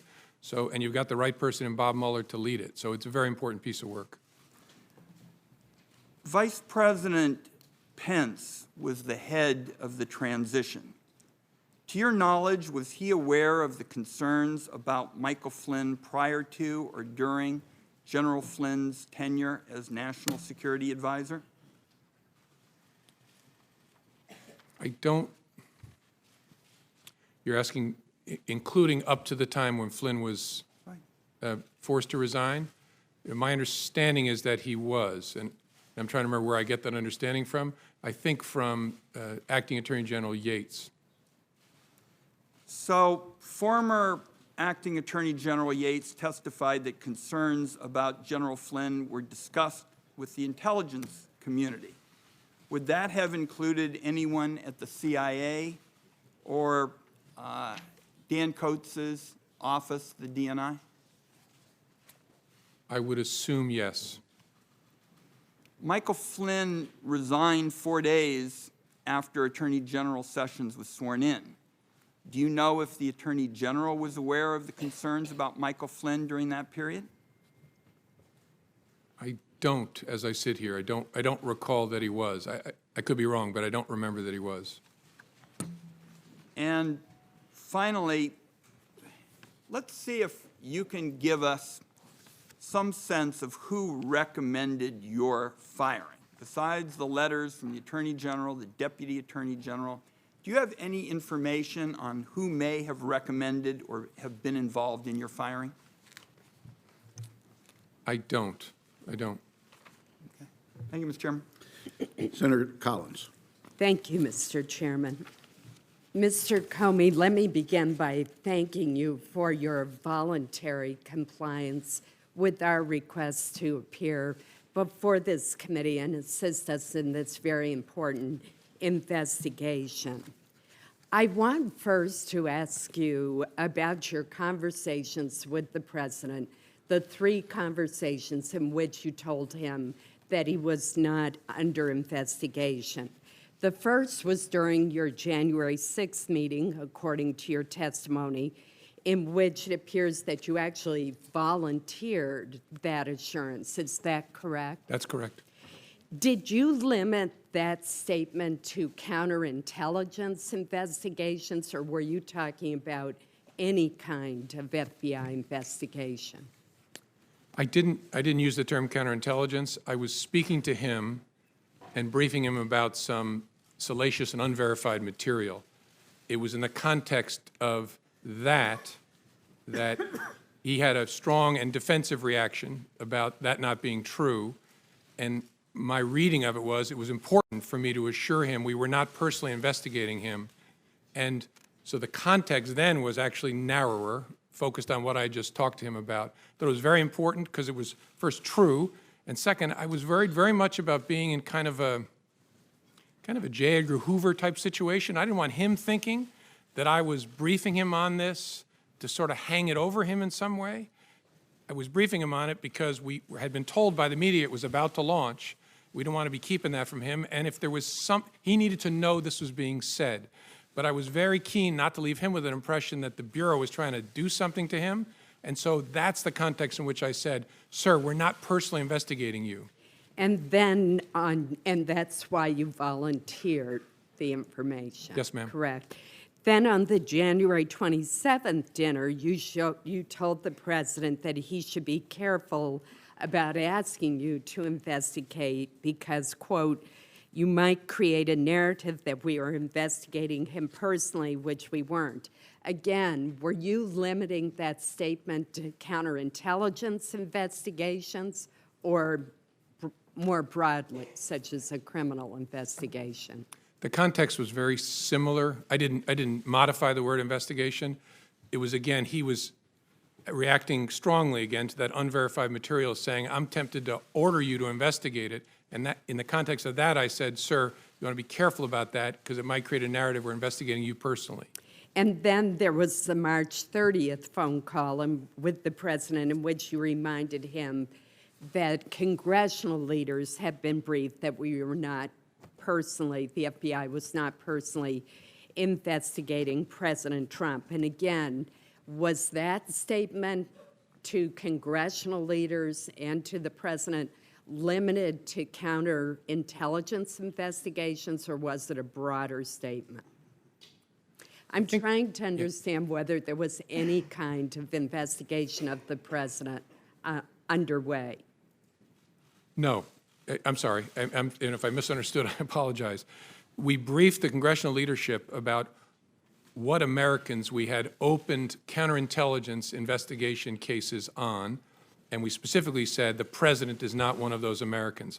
But that there was no other investigation of the president that we were not mentioning at that time. What the context was counterintelligence, but I wasn't trying to hide some criminal investigation of the president. And was the president under investigation at the time of your dismissal on May 9th? No. I'd like to now turn to the conversations with the president about Michael Flynn, which have been discussed at great length. And first, let me make very clear that the president never should have cleared the room, and he never should have asked you, as you reported, to let it go, to let the investigation go. But I remain puzzled by your response. Your response was, I agree that Michael Flynn is a good guy. You could have said, Mr. President, this meeting is inappropriate. This response could compromise the investigation. You should not be making such a request. It's fundamental to the operation of our government that the FBI be insulated from this kind of political pressure. And you've talked a bit today about that you were stunned by the president making the request. But my question to you is, later on, upon reflection, did you go to anyone at the Department of Justice and ask them to call the White House counsel's office and explain that the president had to have a far better understanding and appreciation of his role vis-a-vis the FBI? In general, I did. I spoke to the Attorney General, and I spoke to the new Deputy Attorney General, Mr. Rosenstein, when he took office, and explained my serious concern about the way in which the president is interacting, especially with the FBI. And I specifically, as I said in my testimony, told the Attorney General, it can't happen that you get kicked out of the room and the president talks to me. But look, in the room, but why didn't we raise the specific? It was of investigative interest to us to try and figure out, so what just happened with the president's request? So I would not have wanted to alert the White House that it had happened until we figured out, what are we going to do with this investigatively? Your testimony was that you went to Attorney General Sessions and said, don't ever leave me alone with him again. Are you saying that you also told him that he had made a request that you let it go with regard to part of the investigation of Michael Flynn? No, I specifically did not. I did not. You mentioned that from your very first meeting with the president, you decided to write a memo memorializing the conversation. What was it about that very first meeting that made you write a memo when you had not done that with two previous presidents? As I said, a combination of things. A gut feeling is an important overlay on but the circumstances, that I was alone, the subject matter, and the nature of the person that I was interacting with, and my read of that person. And yeah, and really just a gut feel laying on top of all of that, it's going to be important to protect this organization, that I make records of this. And finally, did you show copies of your memos to anyone outside of the Department of Justice? Yes. And to whom did you show copies? I asked, President tweeted on Friday after I got fired that I better hope there's not tapes. I woke up in the middle of the night on Monday night, because it didn't dawn on me originally, that there might be corroboration for our conversation. There might be a tape. And my judgment was I needed to get that out into the public square. And so I asked a friend of mine to share the content of the memo with a reporter. Didn't do it myself for a variety of reasons, but I asked him to because I thought that might prompt the appointment of a special counsel. And so I asked a close friend of mine to do it. And was that Mr. Wittes? No, no. Who was that? A good friend of mine who's a professor at Columbia Law School. Thank you. Senator Heinrich. Mr. Comey, prior to January 27th of this year, have you ever had a one-on-one meeting or a private dinner with a president of the United States? No. I met dinner, no. I had 2 one-on-ones with President Obama that I laid out in my testimony, once to talk about law enforcement issues, law enforcement and race, which was an important topic throughout for me and for the president, and then once, very briefly, for him to say goodbye. Were those brief interactions? No. The one about law enforcement and race and policing, we spoke for probably over an hour, just the two of us. How unusual is it to have a one-on-one dinner with the president? Did that strike you as odd? Yeah, so much so that I assumed there would be others, that he couldn't possibly be having dinner with me alone. Do you have an impression that if you had found, if you had behaved differently in that dinner, and I am quite pleased that you did not, but if you had found a way to express some sort of expression of loyalty or given some suggestion that the Flynn criminal investigation might be pursued less vigorously, do you think you would have still been fired? I don't know. It's impossible to say looking back. I don't know. But you felt like those two things were directly relevant to your the kind of relationship that the president was seeking to establish with you? Sure, yes. Yeah. The president has repeatedly talked about the Russian investigation into the U.S. Or the Russia's involvement in the U.S. election cycle as a hoax and as fake news. Can you talk a little bit about what you saw as FBI director, and obviously only the parts that you can share in this setting, that demonstrate how serious this action actually was and why there was an investigation in the first place? Yes, sir. There should be no fuzz on this whatsoever. The Russians interfered in our election during the 2016 cycle. They did it with purpose, they did it with sophistication, they did it with overwhelming technical efforts, and it was an active measures campaign driven from the top of that government. There is no fuzz on that. It is a high confidence judgment of the entire intelligence community, and the members of this committee have seen the intelligence. It's not a close call. That happened. That's about as unfake as you can possibly get, and is very, very serious, which is why it's so refreshing to see a bipartisan focus on that, because this is about America, not about any particular party. So that was a hostile act by the Russian government against this country? Yes, sir. Did the president, in any of those interactions that you've shared with us today, ask you what you should be doing or what our government should be doing or the intelligence community to protect America against Russian interference in our election system? I don't recall a conversation like that. Never. No. Do you find it not odd? Not with President Trump. Right. I attended a fair number of meetings on that with President Obama. Do you find it odd that the president seemed unconcerned by Russia's actions in our election? I can't answer that because I don't know what other conversations he had with other advisors or other intelligence community leaders. So I just don't know sitting here. Did you have any interactions with the president that suggested he was taking that hostile action seriously? I don't remember any interactions with the president other than the initial briefing on January the 6th. I don't remember, could be wrong, but I don't remember any conversations with him at all about that. As you're very aware, it was only the two of you in the room for that dinner. You've told us that the president asked you to back off the Flynn investigation. The president told a reporter. Not in that dinner. Fair enough.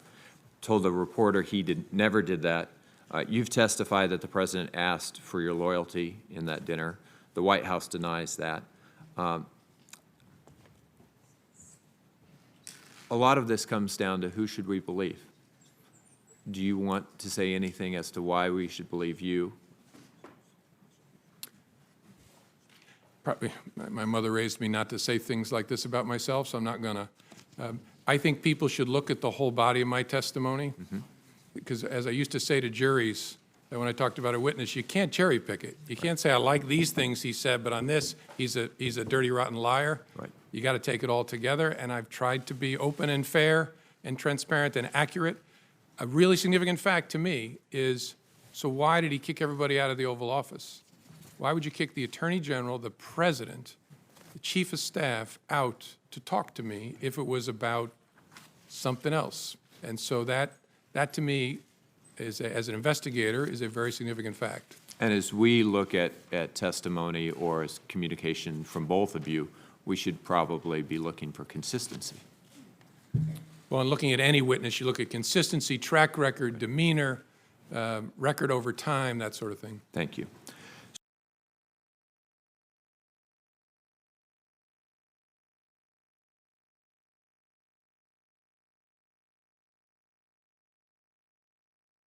With the Russian government using their infrastructure, their devices or facilities. What would be the risks, particularly for a transition, someone not actually in the office of the president yet, to setting up unauthorized channels with a hostile foreign government, especially if they were to evade our own American intelligence services? I'm not going to comment on whether that happened in an open setting, but the primary risk is obvious. You spare the Russians the cost and effort of having to break into our communications channels by using theirs. And so you make it a whole lot easier for them to capture all of your conversations and then to use those to the benefit of Russia against the United States. The memos that you wrote, did you write all 9 of them in a way that was designed to prevent them from needing classification? No. And on a few of the occasions I sent emails to my chief of staff or others on some of the brief phone conversations that I recall. The first one was a classified briefing. Although it wasn't in a SCIF, it was in a conference room at Trump Tower. It was a classified briefing, and so I wrote that on a classified device. The one I started typing in the car, that was a classified laptop that I started working on. Any reason in a classified environment, in a SCIF, that this committee it would not be appropriate to see those communications from, at least from your perspective as the author? No. Thank you, Mr. Chairman. Senator Blunt. Thank you, Mr. Chairman. Mr. Comey, when you were terminated at the FBI, I said and still continue to feel that you have provided years of great service to the country. I also said that I'd had significant questions over the last year about some of the decisions you made. If the president hadn't terminated your service, would you still be, in your opinion, the director of the FBI today? Yes, sir.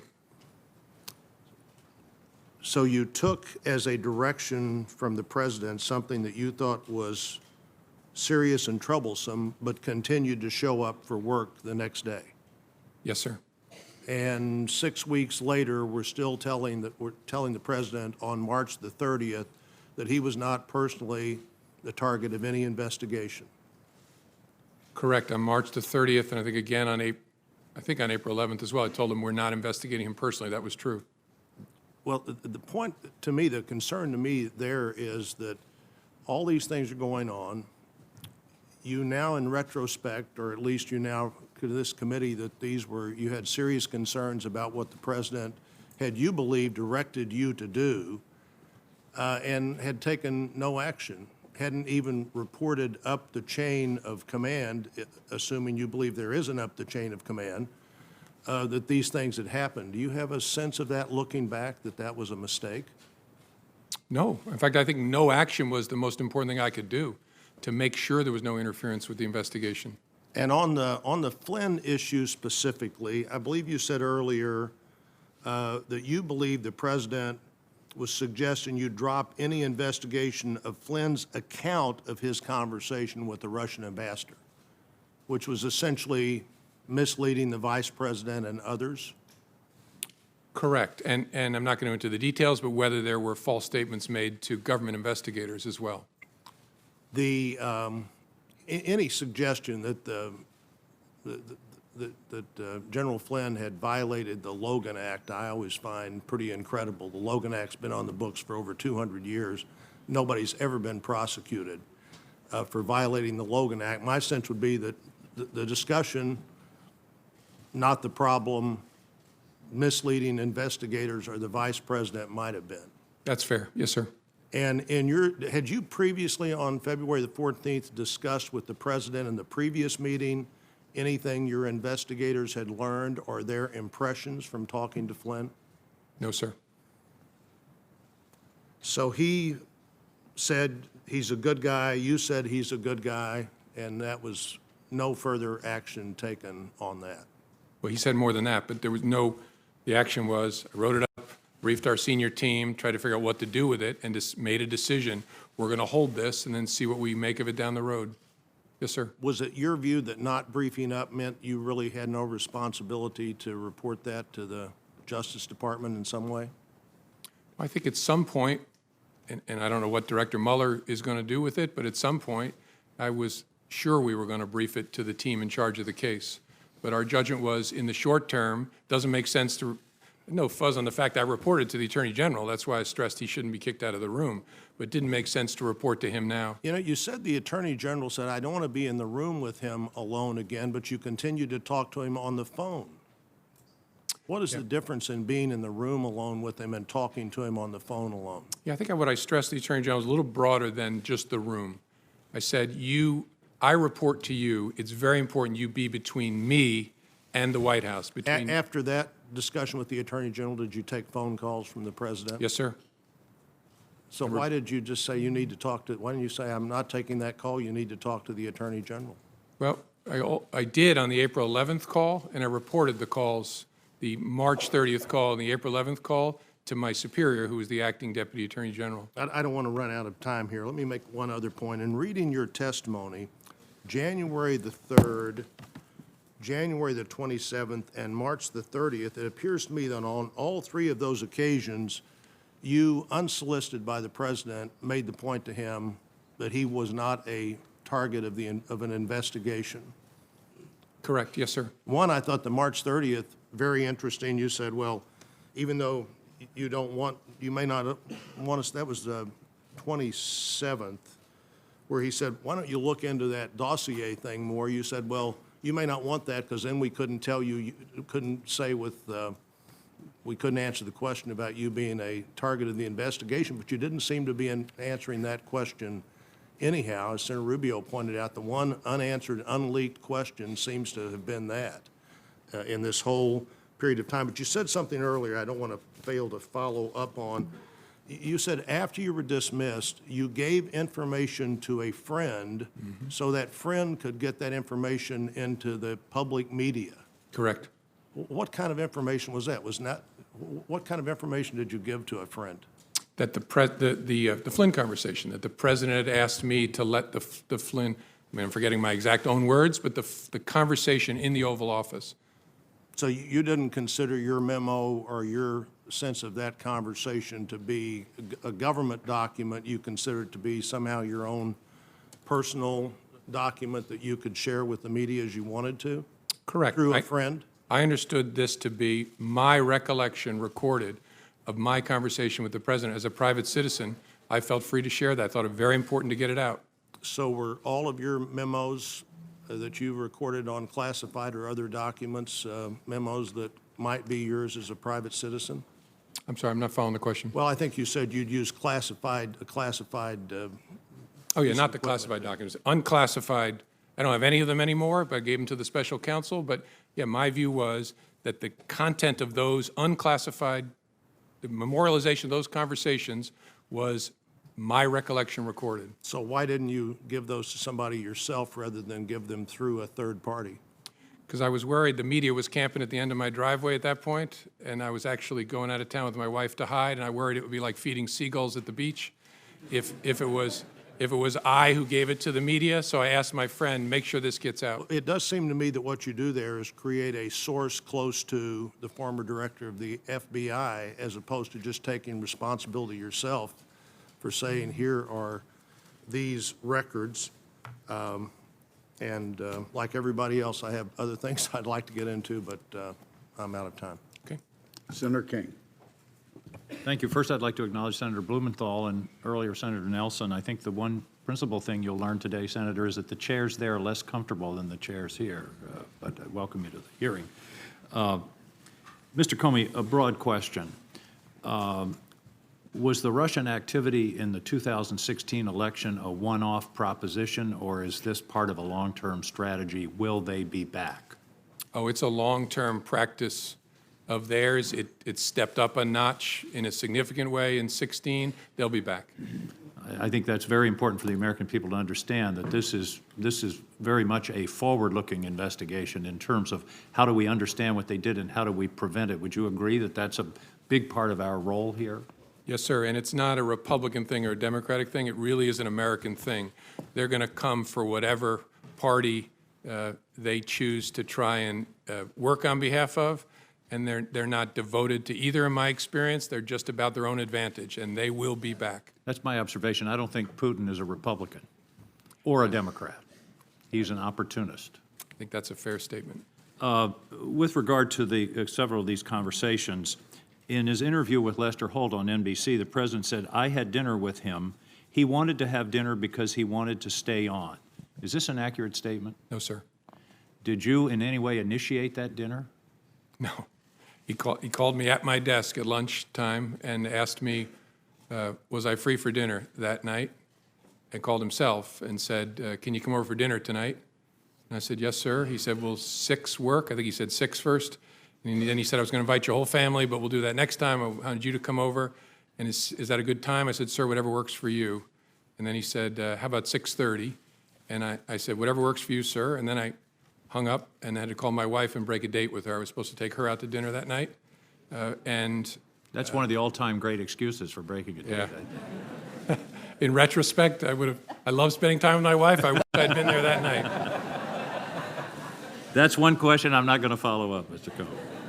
But in that same interview, the president said, in one case I called him and in one case he called me. Is that an accurate statement? No. Did you ever call the president? No. I might.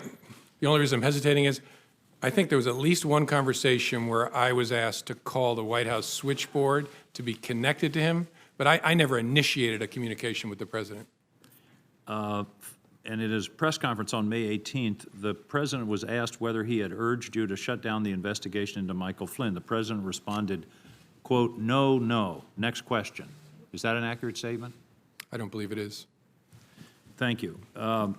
With regard to the question of him being personally under investigation, does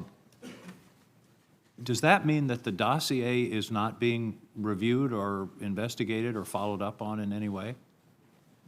I obviously can't comment either way. I can't talk in an open setting about the investigation as it was when I was the head of the FBI, and obviously it's Director Bob Mueller's responsibility now, so I don't know. So clearly your statements to the president back in these various times when you assured him he wasn't under investigation were as of that moment. That correct, is it not? Correct. Now, on the Flynn investigation, is it not true that Mr. Flynn was and is a central figure in this entire investigation of the relationship between the Trump campaign and the Russians? I can't answer that in an open setting, sir. Certainly Mr. Flynn was part of the so-called Russian investigation. Can you answer that question? I have to give you the same answer. All right. We'll be having a closed session shortly, so we will follow up on that. In terms of his comments to you about, I think you were in response to Mr. Risch, Senator Risch, he said, I hope you will hold back on that. But when when a president of the United States in the Oval Office says something like I hope or I suggest or would you, do you take that as a directive? Yes. Yes, it rings in my ear as kind of, will no one rid me of this meddlesome priest? I was just going to quote that in 1170, December 29, Henry II said, who will rid me of this meddlesome priest? And then the next day he was killed. Thomas à Becket. That's exactly the same situation. We're thinking along the same lines. Several other questions, and these are a little bit more detailed. What do you know about the Russian bank VEB? Nothing that I can talk about in an open setting. Well, I that know takes I know care it of my ex- next three I questions. know it exists. Yes, sir. You know it exists. What is the relationship of the ambassador from Russia to the United States, to the Russian intelligence infrastructure? Well, he's a diplomat who is the chief of mission at the Russian embassy, which employs a robust cohort of intelligence officers. And so surely he's witting of their very, very aggressive intelligence operations, at least some of it, in the United States. I don't consider him to be an intelligence officer himself. He's a diplomat. Did the FBI ever brief the Trump administration about the advisability of interacting directly with Ambassador Kislyak? I think all I can say sitting here is there were a variety of defensive briefings given to the incoming administration about the counterintelligence risk. Back to Mr. Flynn, would closing out the Flynn investigation have impeded the overall Russian investigation? No, well, unlikely, except to the extent, there's always a possibility if you have a criminal case against someone and you bring it and squeeze them, you flip them, and they give you information about something else. But I saw the two as touching each other, but separate. With regard to your memos, isn't it true that in a court case, when you're weighing evidence, contemporaneous memos and contemporaneous statements to third parties are considered probative in terms of the validity of testimony? Yes. Thank you. Thank you, Mr. Chairman. Senator Cotton, or excuse me, Senator Langford. Well, Director Comey, good to see you again. You too. We've had multiple opportunities to be able to visit, as everyone on this dais has, and I appreciate you and your service and what you have done for the nation for a long time, what you've continued to do. I've told you before, in the heat of last year, when we had the opportunity to visit personally, that I pray for you and for your family, because you do carry a tremendous amount of stress, and that is still true today. Thank you. Let me walk through a couple things with you. Your notes are obviously exceptionally important because they give a very rapid account of what you wrote down and what you perceived happened in those different meetings. Have you had the opportunity to be able to reference those notes when you were preparing the written statement that you put for us today? Yes. Yes. I think nearly all of my written recordings of my conversations, I had a chance to review them before filing my statement. Do you have a copy of any of those notes personally? I don't. I turn them over to Bob Mueller's investigators. The individual that you told about your memos that then was sent on to the New York Times, did they have a copy of those memos, or were they told orally of those memos? Had a copy. I had a copy at the time. Do they still have a copy of those memos? It's a good question. I think so. I guess I can't say for sure sitting here, but I guess I don't know, but I think so. So the question is, could you ask them to hand that copy right back to you so you could hand them over to this committee? Potentially. I would like to move that from potential to see if we can ask that question so we can have a copy of those. Obviously, those notes are exceptionally important to us to be able to go through the process so we can continue to get to the facts as we see it. As you know, the written documents are exceptionally important. Yeah. Are there other documents that we need to be aware of that you used in your preparation for your written statement that we should also have that would assist us in helping with this? Not that I'm aware of, no. Past the February the 14th meeting, which is a very important meeting, obviously, as we discuss the conversations here about Michael Flynn. When the president asked you about he hopes that you would let this go, and the conversation back and forth about being a good guy, after that time, did the president ever bring up anything about Michael Flynn again to you?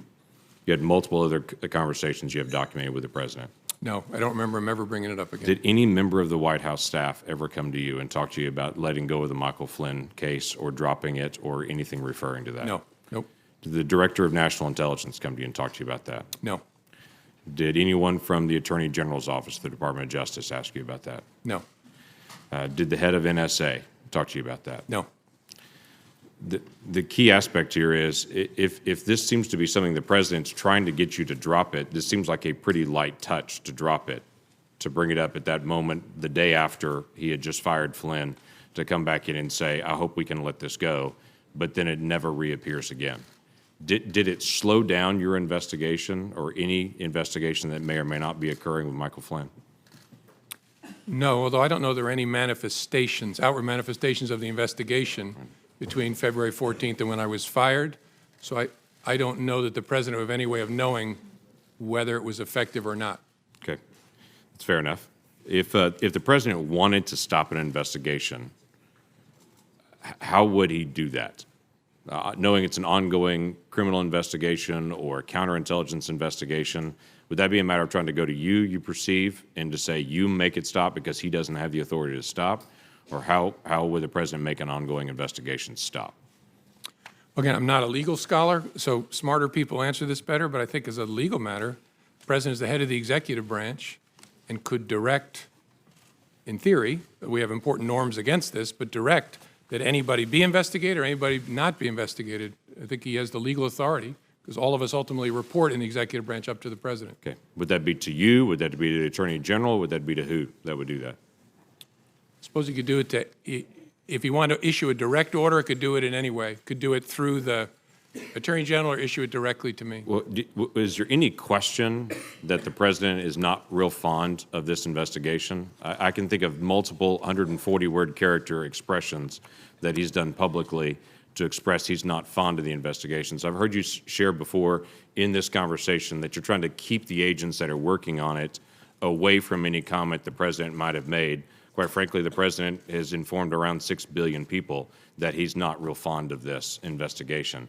Do you think there's a difference in that? Yes. Okay. I think there's a big difference in kicking superior officers out of the Oval Office, looking the FBI director in the eye and saying, I hope you'll let this go. I think if the agents, as good as they are, heard the President of the United States did that, That's you. there's a real risk of a chilling effect on their work. That's why we kept it so tight. Okay. You had mentioned before about some news stories and news accounts. Without having to go into all the names and the specific times and to be able to dip into all that, have there been news accounts about the Russia investigation, about collusion, about this whole event, or accusations that, as you read the story, you were stunned about how wrong they got the facts? Yes, there have been many, many stories purportedly based on classified information about, well, about lots of stuff, but especially about Russia, that are just dead wrong. I was interested in your comment that you made as well, that the president said to you, if there were some satellite associates of his that did something wrong, it would be good to find that out. That the president seemed to talk to you specifically on March the 30th and say, I'm frustrated that the word is not getting out that I'm not under investigation, but if there are people that are in my circle that are, let's finish the investigation. Is that how you took it as well? Yes, sir. Yes.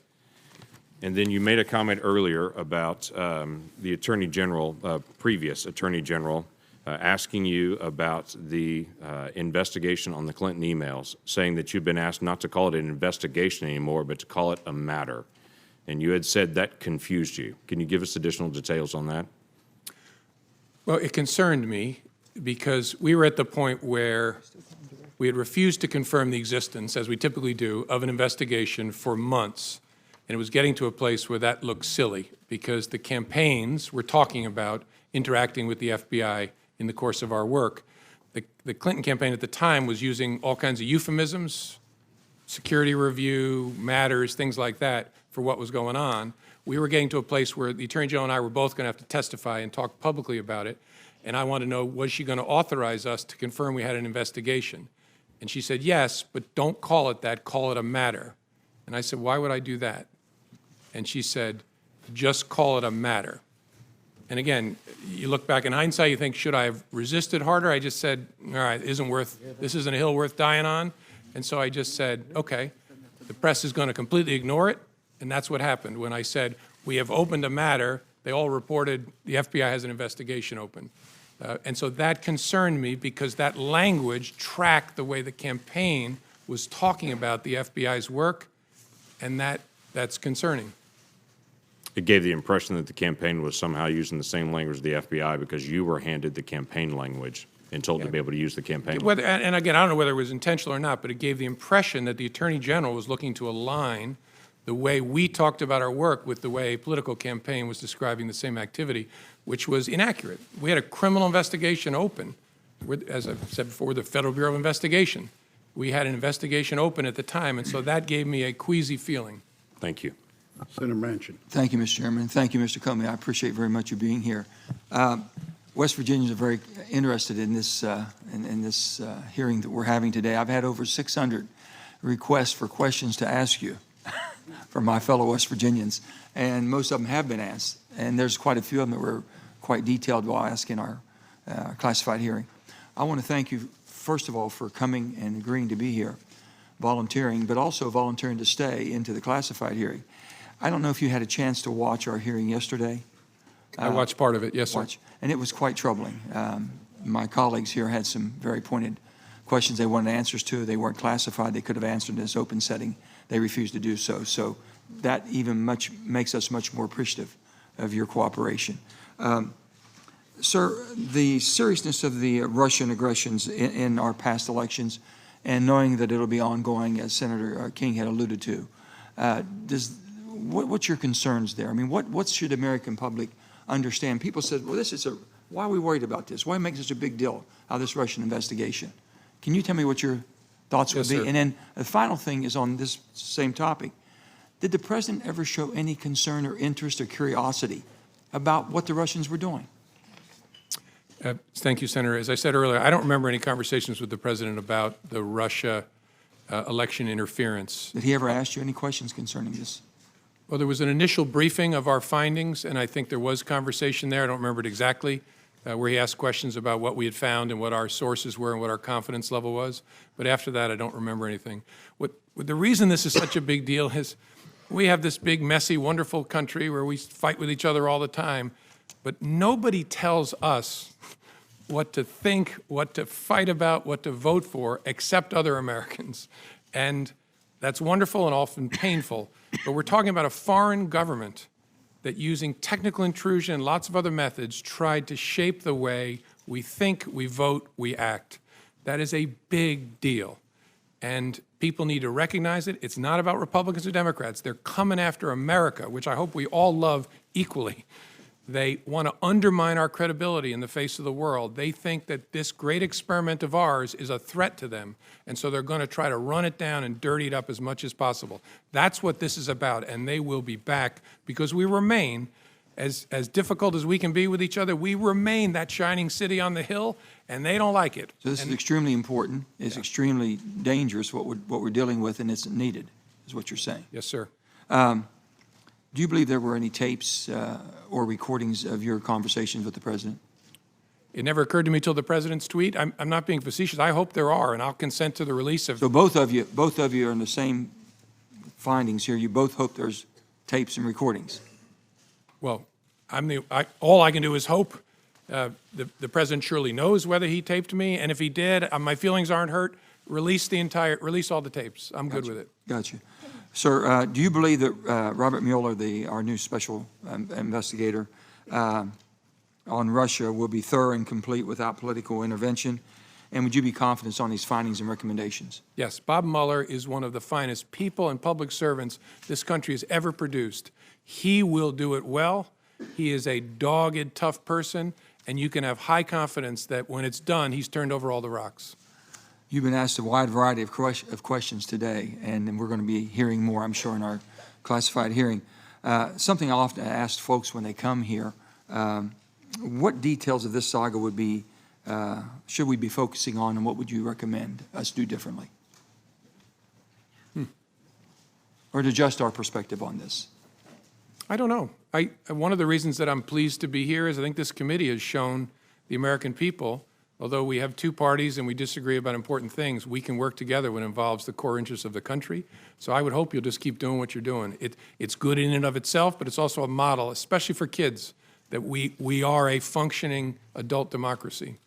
And you also mentioned you had, I think, six meetings, 3 times in person, 6 on the phone, 9 times in conversation with the president. Did he ever, at that time, allude that you were not performing adequately? Ever indicate that at all? Oh, no, in fact, the contrary, quite often. Yeah, he called me one day. I was about to get on a helicopter. The head of the DEA was waiting in the helicopter for me, and he just called to check in and tell me I was doing an awesome job and wanted to see how I was doing. I said, "I'm doing fine, sir."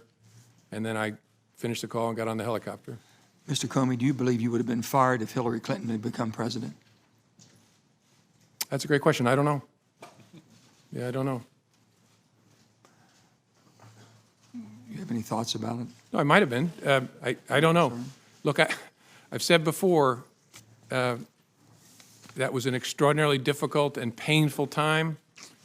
I think I did what I had to do. I knew it was going to be very bad for me personally, and the consequence of that might have been, if Hillary Clinton was elected, I might have been terminated. I don't know. I really don't.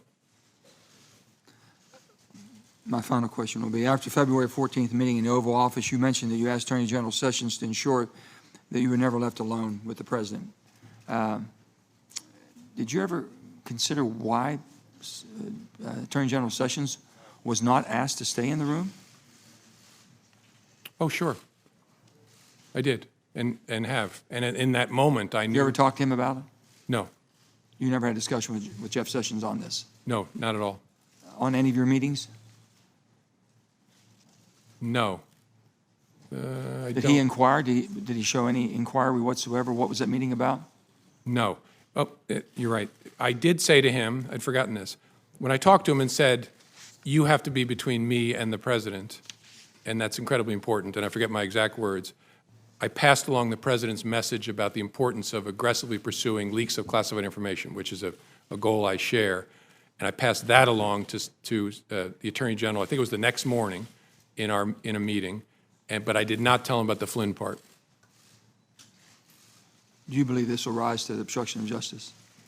I don't know. That's Bob Mueller's job to sort that out. Thank you, sir.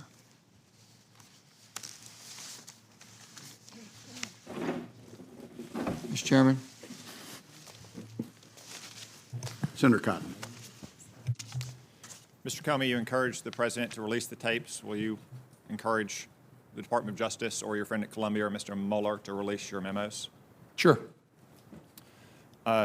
You said that you did not record your conversations with President Obama or President Bush in memos. Did you do so with Attorney General Sessions or any other senior member of the Trump Department of Justice?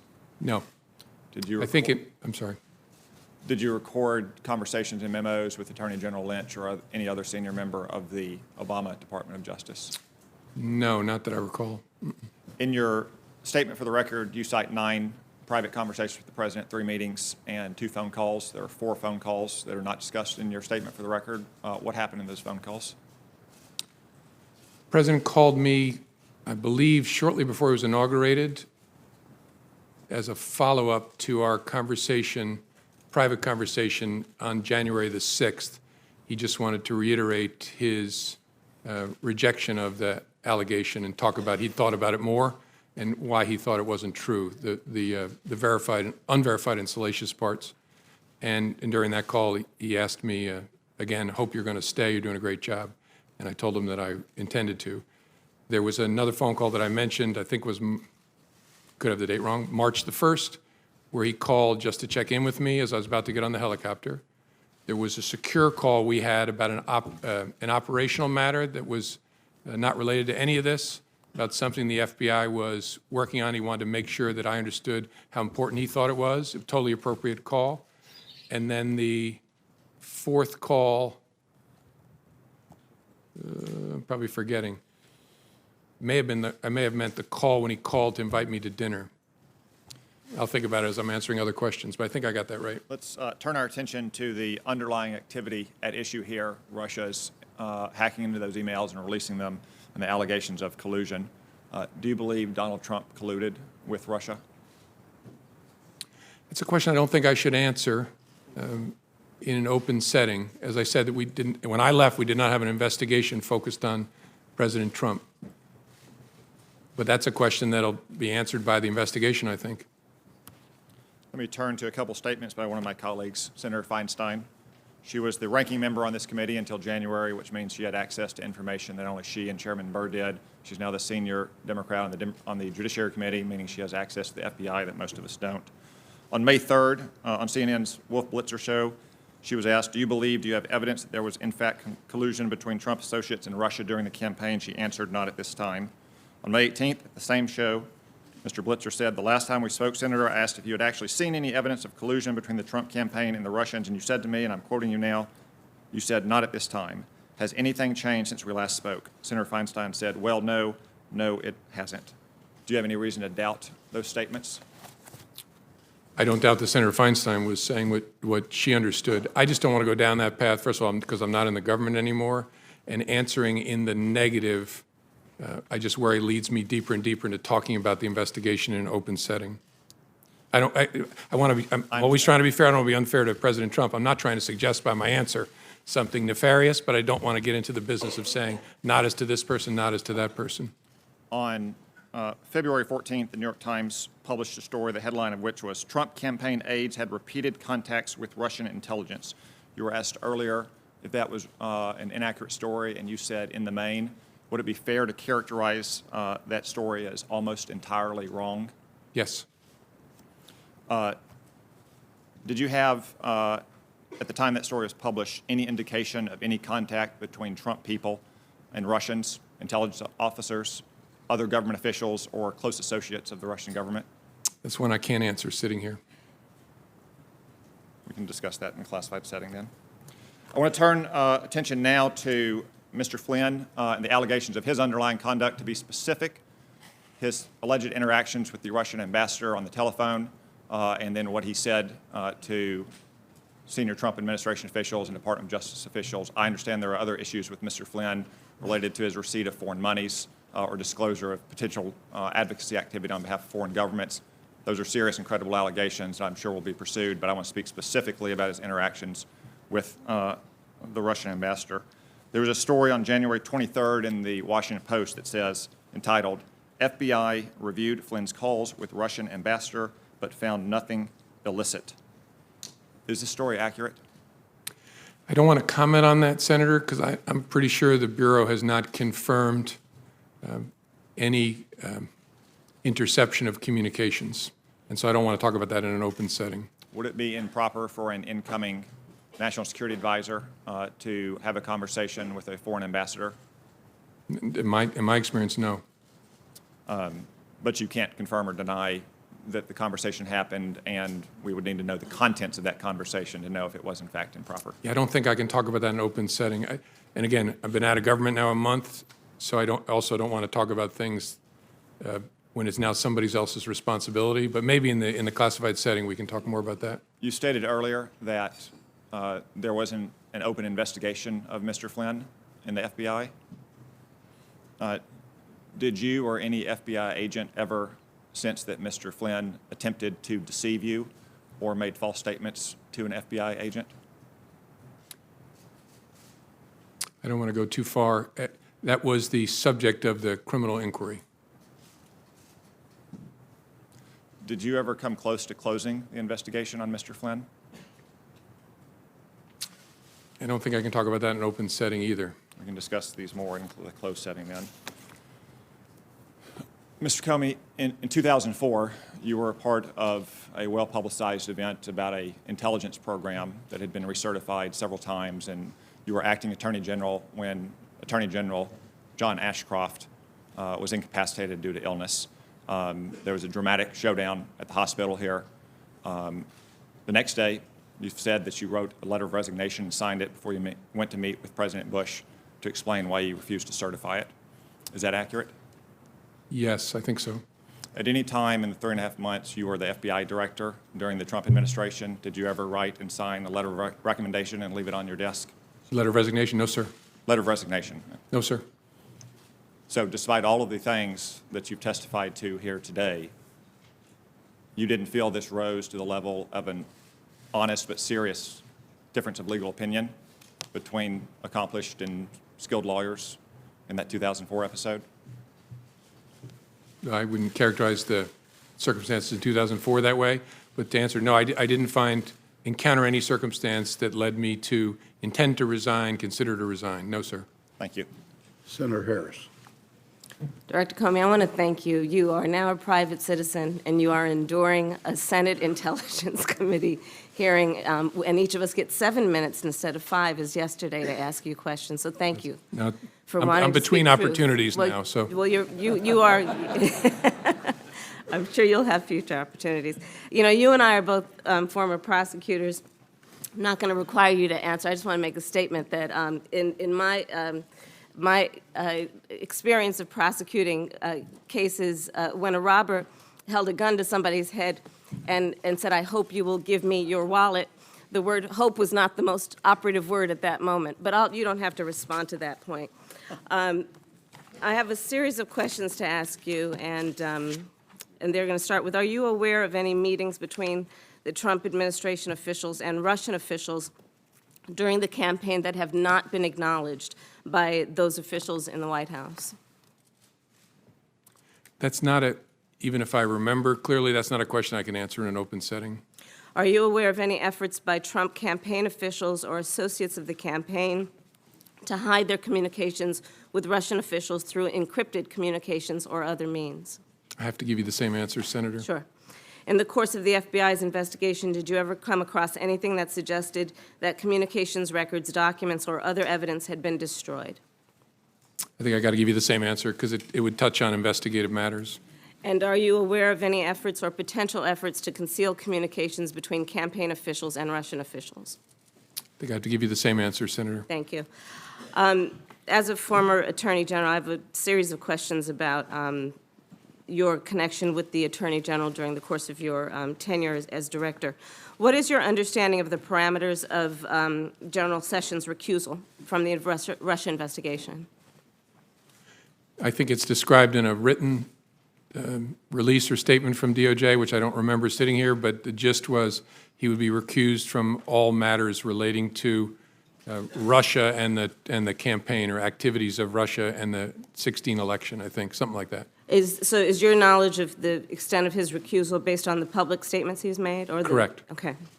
So was there any kind of memorandum issued from the Attorney General or the Department of Justice to the FBI outlining the parameters of his recusal? Not that I'm aware of. And do you know if he reviewed any FBI or DOJ documents pertaining to the investigation before he was recused? I don't know. And after he was recused? I'm assuming it's the same answer. Same answer. And aside from any notice or memorandum that was not sent or was, what mechanism or processes were in place to ensure that the Attorney General would not have any connection with the investigation, to your knowledge? I don't know for sure. I know that he had consulted with career ethics officials that know how to run a recusal at DOJ, but I don't know what mechanism they set up. And the Attorney General recused himself from the investigation, but do you believe it was appropriate for him to be involved in the firing of the chief investigator of that case, of that Russia interference?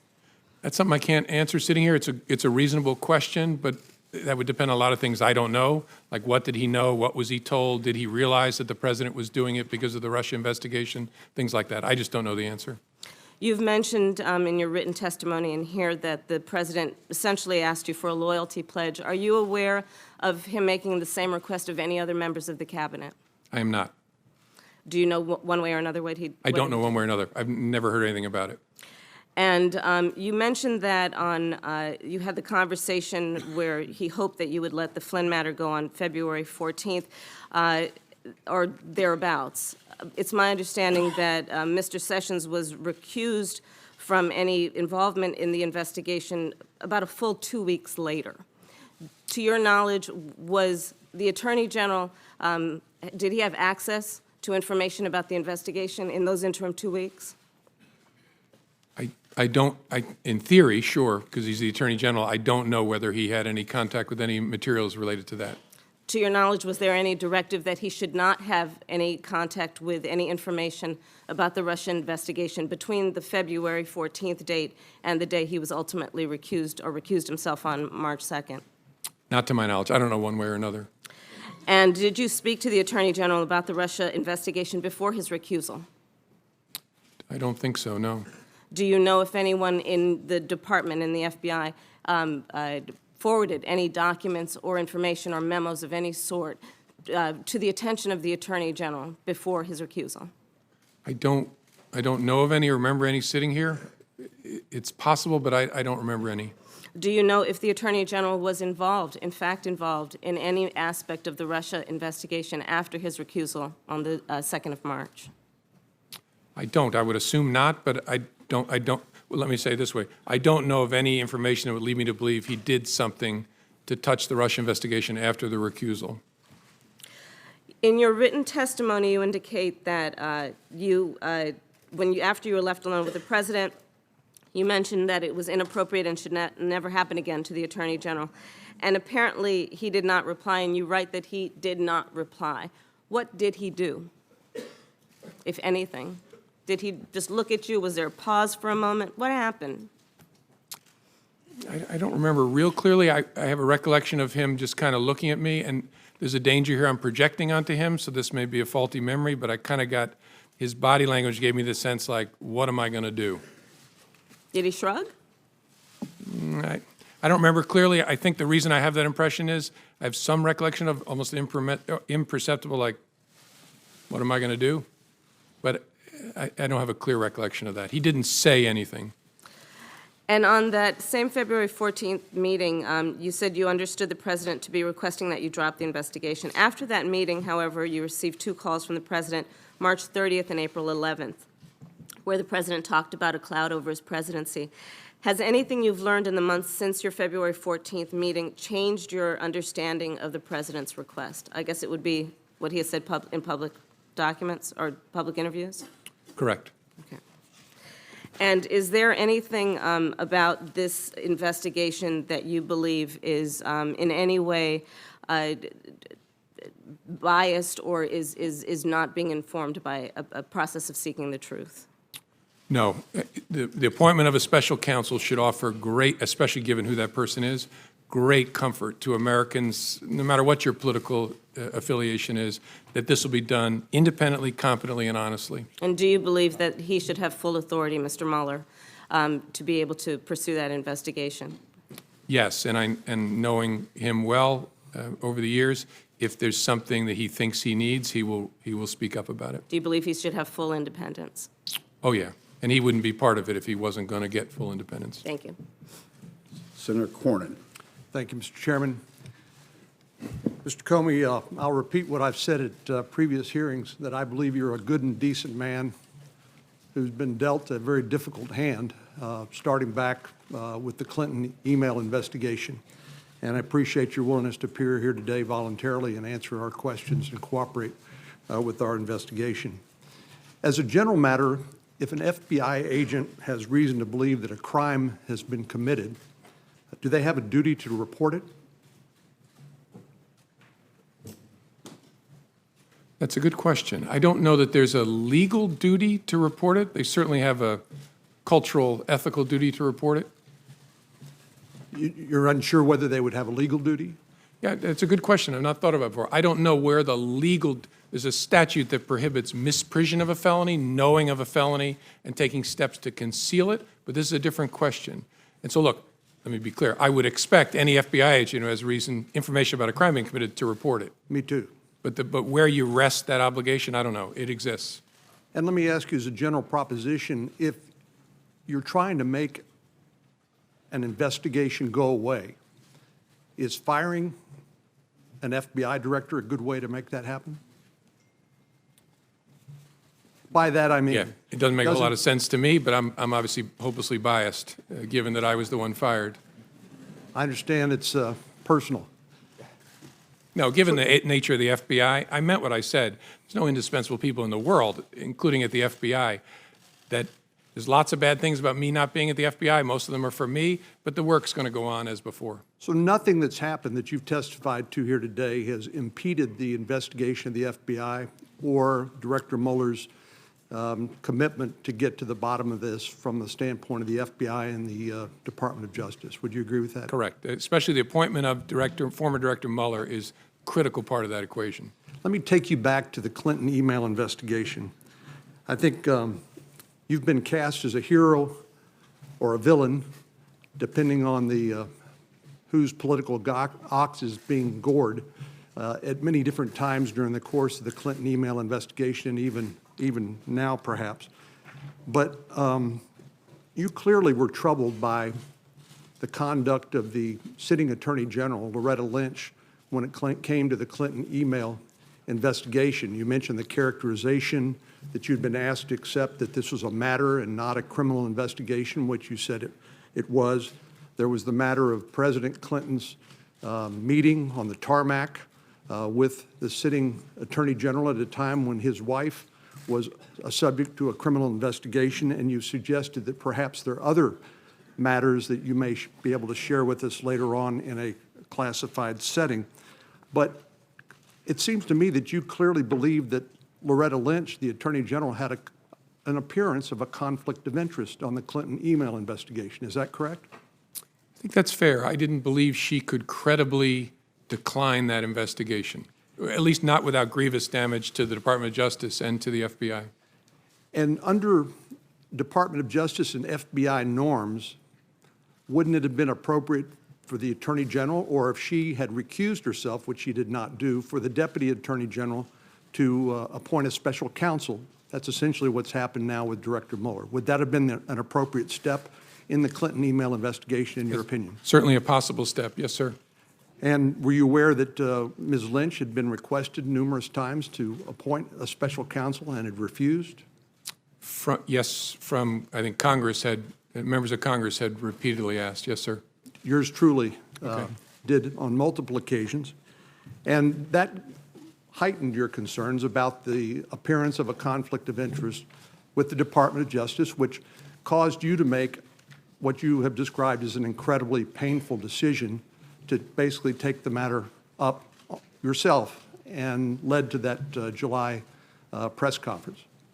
Yes, sir. After the former President Clinton, met on the plane with the Attorney General, I considered whether I should call for the appointment of a special counsel, and I decided that that would be an unfair thing to do because I knew there was no case there. We had investigated it very, very thoroughly. I know this is a subject of passionate disagreement, but I knew there was no case there, and calling for the appointment of a special counsel would be brutally unfair because it would send the message, aha, there's something here. That was my judgment. Again, lots of people have different views of it, but that's how I thought about it. Well, if a special counsel had been appointed, they could have made that determination that there was nothing there and declined to pursue it, right?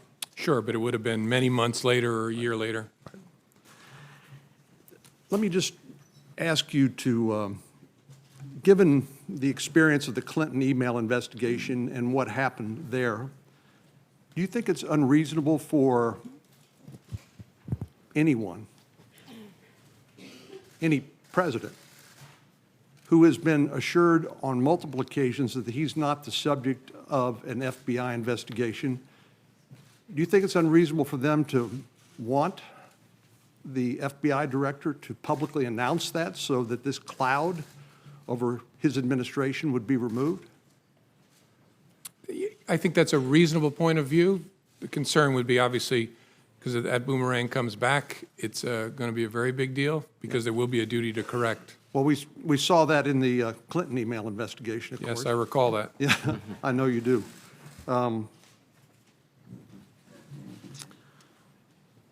So let me ask you finally, in the minute that we have left, there was this conversation back and forth about loyalty, and I think we all appreciate the fact that an FBI director is a unique public official in the sense that he's a political appointee in one sense, but he has a duty of independence to pursue the law pursuant to the constitutional laws of the United States.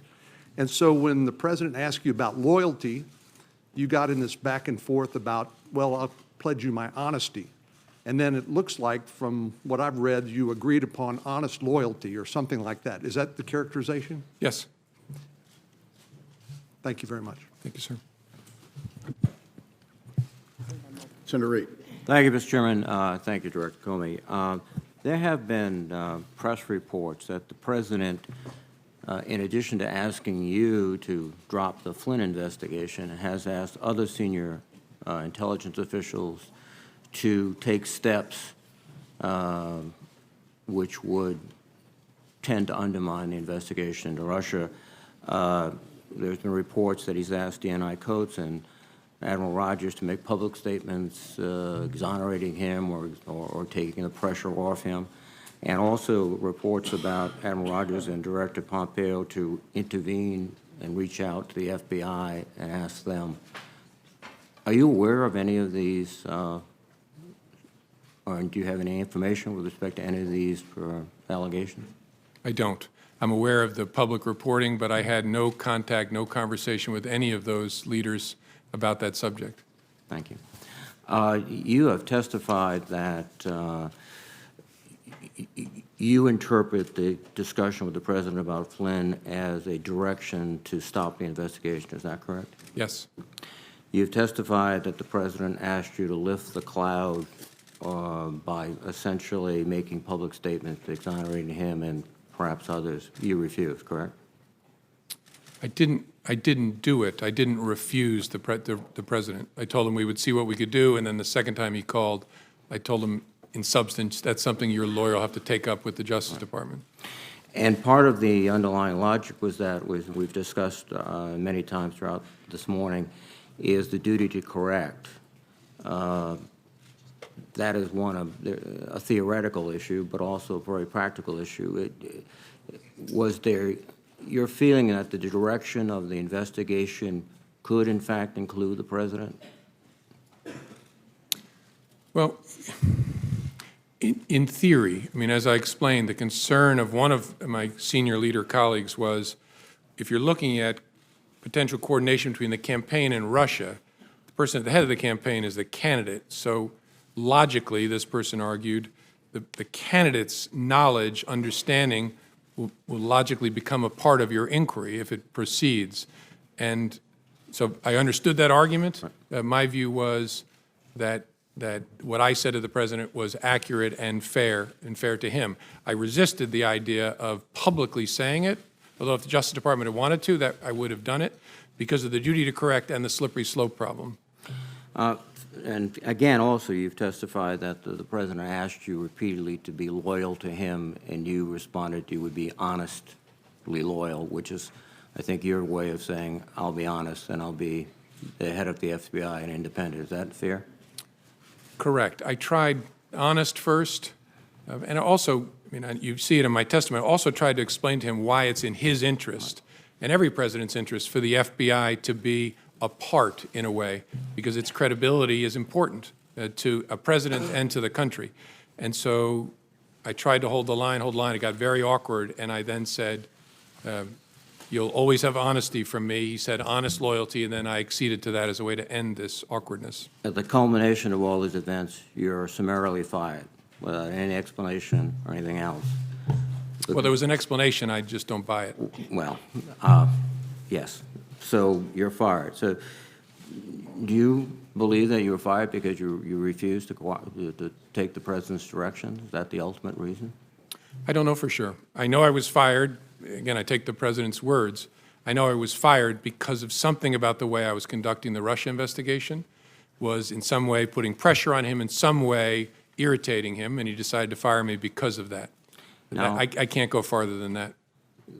The Russian investigation, as you've pointed out, and as all my colleagues have reflected, is one of the most serious hostile acts against this country in our history, undermining the very core of our democracy and our elections. It is not a discrete event. It will likely occur. It's probably being prepared now for 18 and 20 and beyond. And yet, the President of the United States fires you because, in your own words, some relation to this investigation. And then he shows up in the Oval Office with the Russian foreign minister, first after classifying you as crazy and a real nut job, which I think you've effectively disproved this morning. He said, I face great pressure because of Russia. That's taken off. Your conclusion would be that the President, I would think, is downplaying the seriousness of this threat. In fact, took specific steps to stop a thorough investigation of the Russian influence, and also, from what you've said or what was been said this morning, doesn't seem to be particularly interested in these hostile threats by the Russians. Is that fair?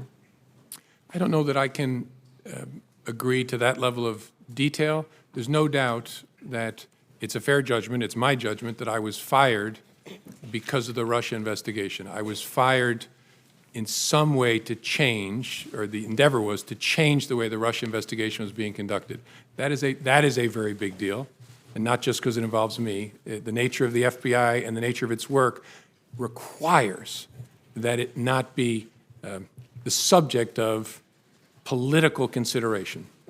And then on top of that, you have the Russia investigation itself is vital because of the threat. And I know I should have said this earlier, but it's obvious. If any Americans were part of helping the Russians do that to us, that is a very big deal. And I'm confident that if that is the case, Director Mueller will find that evidence. Finally, the President tweeted that James Comey better hope that there are no tapes of our conversation before he starts leaking to the press. Was that a rather unsubtle attempt to intimidate you from testifying and intimidate anyone else who seriously crosses his path of not doing it? I'm not going to sit here and try to interpret the President's tweets. To me, its major impact was, as I said, it occurred to me in the middle of the night, holy cow, there might be tapes.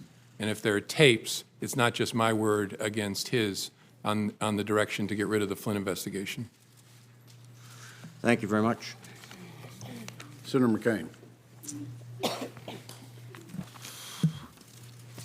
In the case of Hillary Clinton, you made the statement that there wasn't sufficient evidence to bring a suit against her, although it had been very careless in their behavior. But you did reach a conclusion in that case that it was not necessary to further pursue her. Yet at the same time, in the case of Mr. Comey, you said that there was not enough information to make a conclusion. Tell me the difference between your conclusion as far as former Secretary Clinton is concerned and Mr. Trump. The Clinton investigation was a completed investigation that the FBI had been deeply involved in, and so I had an opportunity to understand all the facts and apply those facts against the law as I understood them. This investigation was underway, still going when I was fired, so it's nowhere near in the same place. At least it wasn't when I was. But it's still ongoing. Correct. So far as I know, it was when I left. That investigation was going on. This investigation is going on. You reached separate conclusions. No, that one was done. That investigation of any involvement of Secretary Clinton or any of her associates is completed.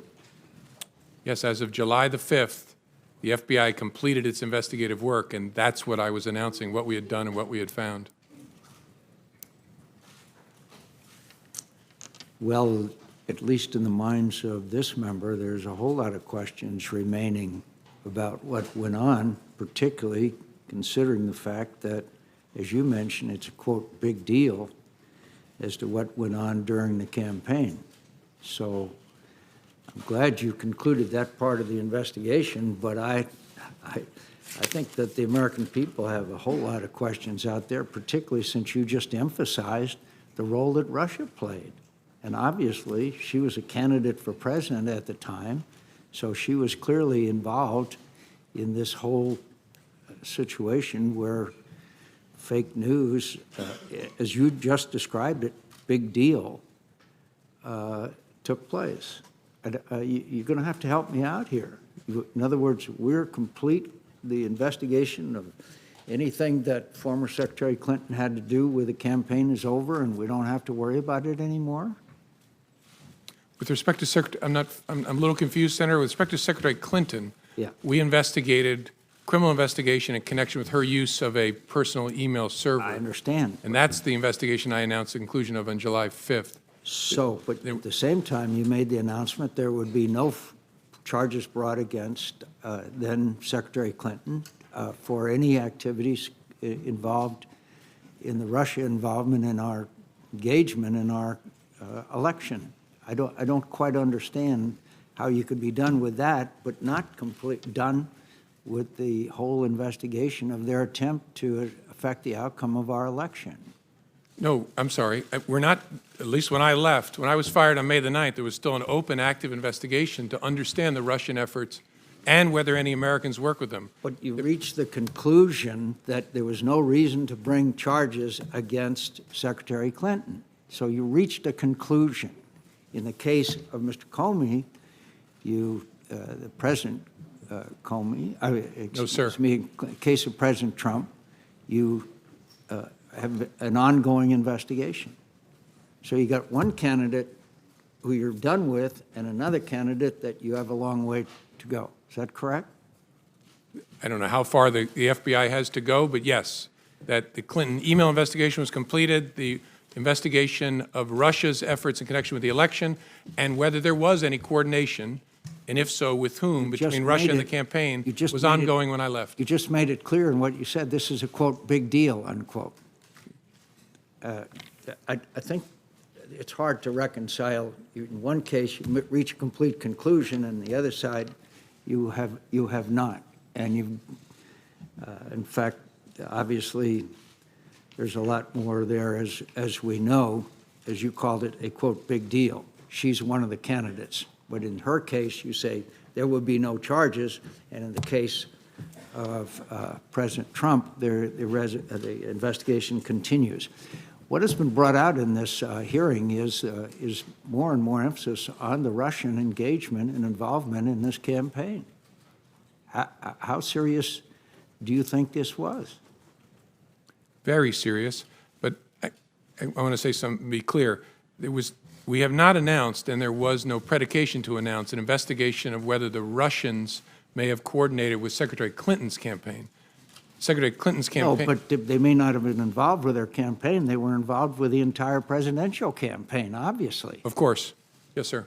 And that is an investigation that began last summer, and so far as I'm aware, continues. So both President Trump and former candidate Clinton are both involved in the investigation, yet one of them, you said there's going to be no charges, and the other one, the investigation continues. Well, I think there's a double standard there, to tell you the truth. Then when the president said to you, you talked about the April 11th phone call, and he said, quote, because I've been very loyal to you, very loyal. We had that thing, you know. Did that arouse your curiosity as what, quote, that thing was? Yes. Why didn't you ask him? It didn't seem to me to be important for the conversation we were having to understand it. I took it to be an effort to communicate to me that there is a relationship between us where I've been good to you, you should be good to me. Yeah, but I think it would intensely arouse my curiosity if the President of the United States said, we had that thing, you know. I'd like to know what the hell that thing is, particularly if I'm the director of the FBI. Yeah, I get that, Senator. Honestly, I'll tell you what, this is speculation, but what I concluded at the time is in his memory he was searching back to our encounter at the dinner and was preparing himself to say, I offered loyalty to you, you promised loyalty to me, and all of a sudden his memory showed him that did not happen, and I think he pulled up short. That's just a guess, but I've a lot of conversations with humans over the years. I think I would have had some curiosity if it had been about me, to be honest with you. So are you aware anything that would believe you to believe that the president or the members of the administration or members of the campaign could potentially be used to coerce or blackmail the administration? That's a subject for investigation. It's not something I can comment on sitting here. But you reached that conclusion as far as Secretary Clinton was concerned. But you're not reaching a conclusion as far as this administration is concerned. Are you aware of anything that would lead you to believe that information exists that could coerce members of the administration or blackmail the administration? That's not a question I can answer, Senator. Senator's time's expired. Thank you. All time's expired for the hearing. Can I say for members, we'll reconvene promptly at 1 p.m. In the hearing room. We have a vote scheduled for 1:45. I would suggest that all members promptly be there at 1 o'clock. We have about 3 minutes. I'd like to have order. Photographers return to where you were, please. This hearing's not adjourned yet. Either that or we'll remove you. To members, we have about 3 minutes of updates that we would love to cover as soon as we get into the closed session before we have an opportunity to spend some time with Director Comey. Based on our agreement, it would be my intentions to adjourn that closed hearing between 2 and 2:10 so that members can go vote, and I would urge you to eat at that time. Jim, several of us on this committee have had the opportunity to work with you since you walked in the door. I want to say personally on behalf of all the committee members, we're grateful to you for your service to your country, not just in the capacity as FBI director, but as prosecutor, and more importantly, being somebody that loves this country enough to tell it like it is. I want to say to your workforce that we're grateful to them with the level of cooperation that they have shown us, with the trust we've built between both organizations, the Congress and the Bureau. We couldn't do our job if it wasn't for their willingness to share candidly with us the work that we need to see. This hearing's the 9th public hearing this committee has had this year. That is twice the historical year-long average of this committee. I think the Vice Chairman and my biggest challenge when this investigation has concluded is to return our hearings to the secrecy of a closed hearing,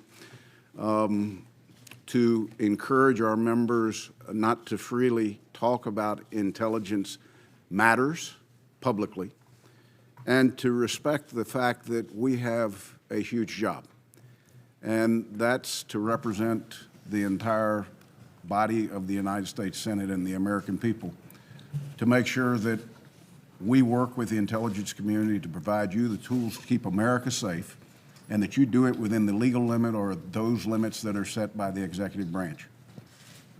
We could not do it if it wasn't for a trusted partnership that you have been able to lead and others before you.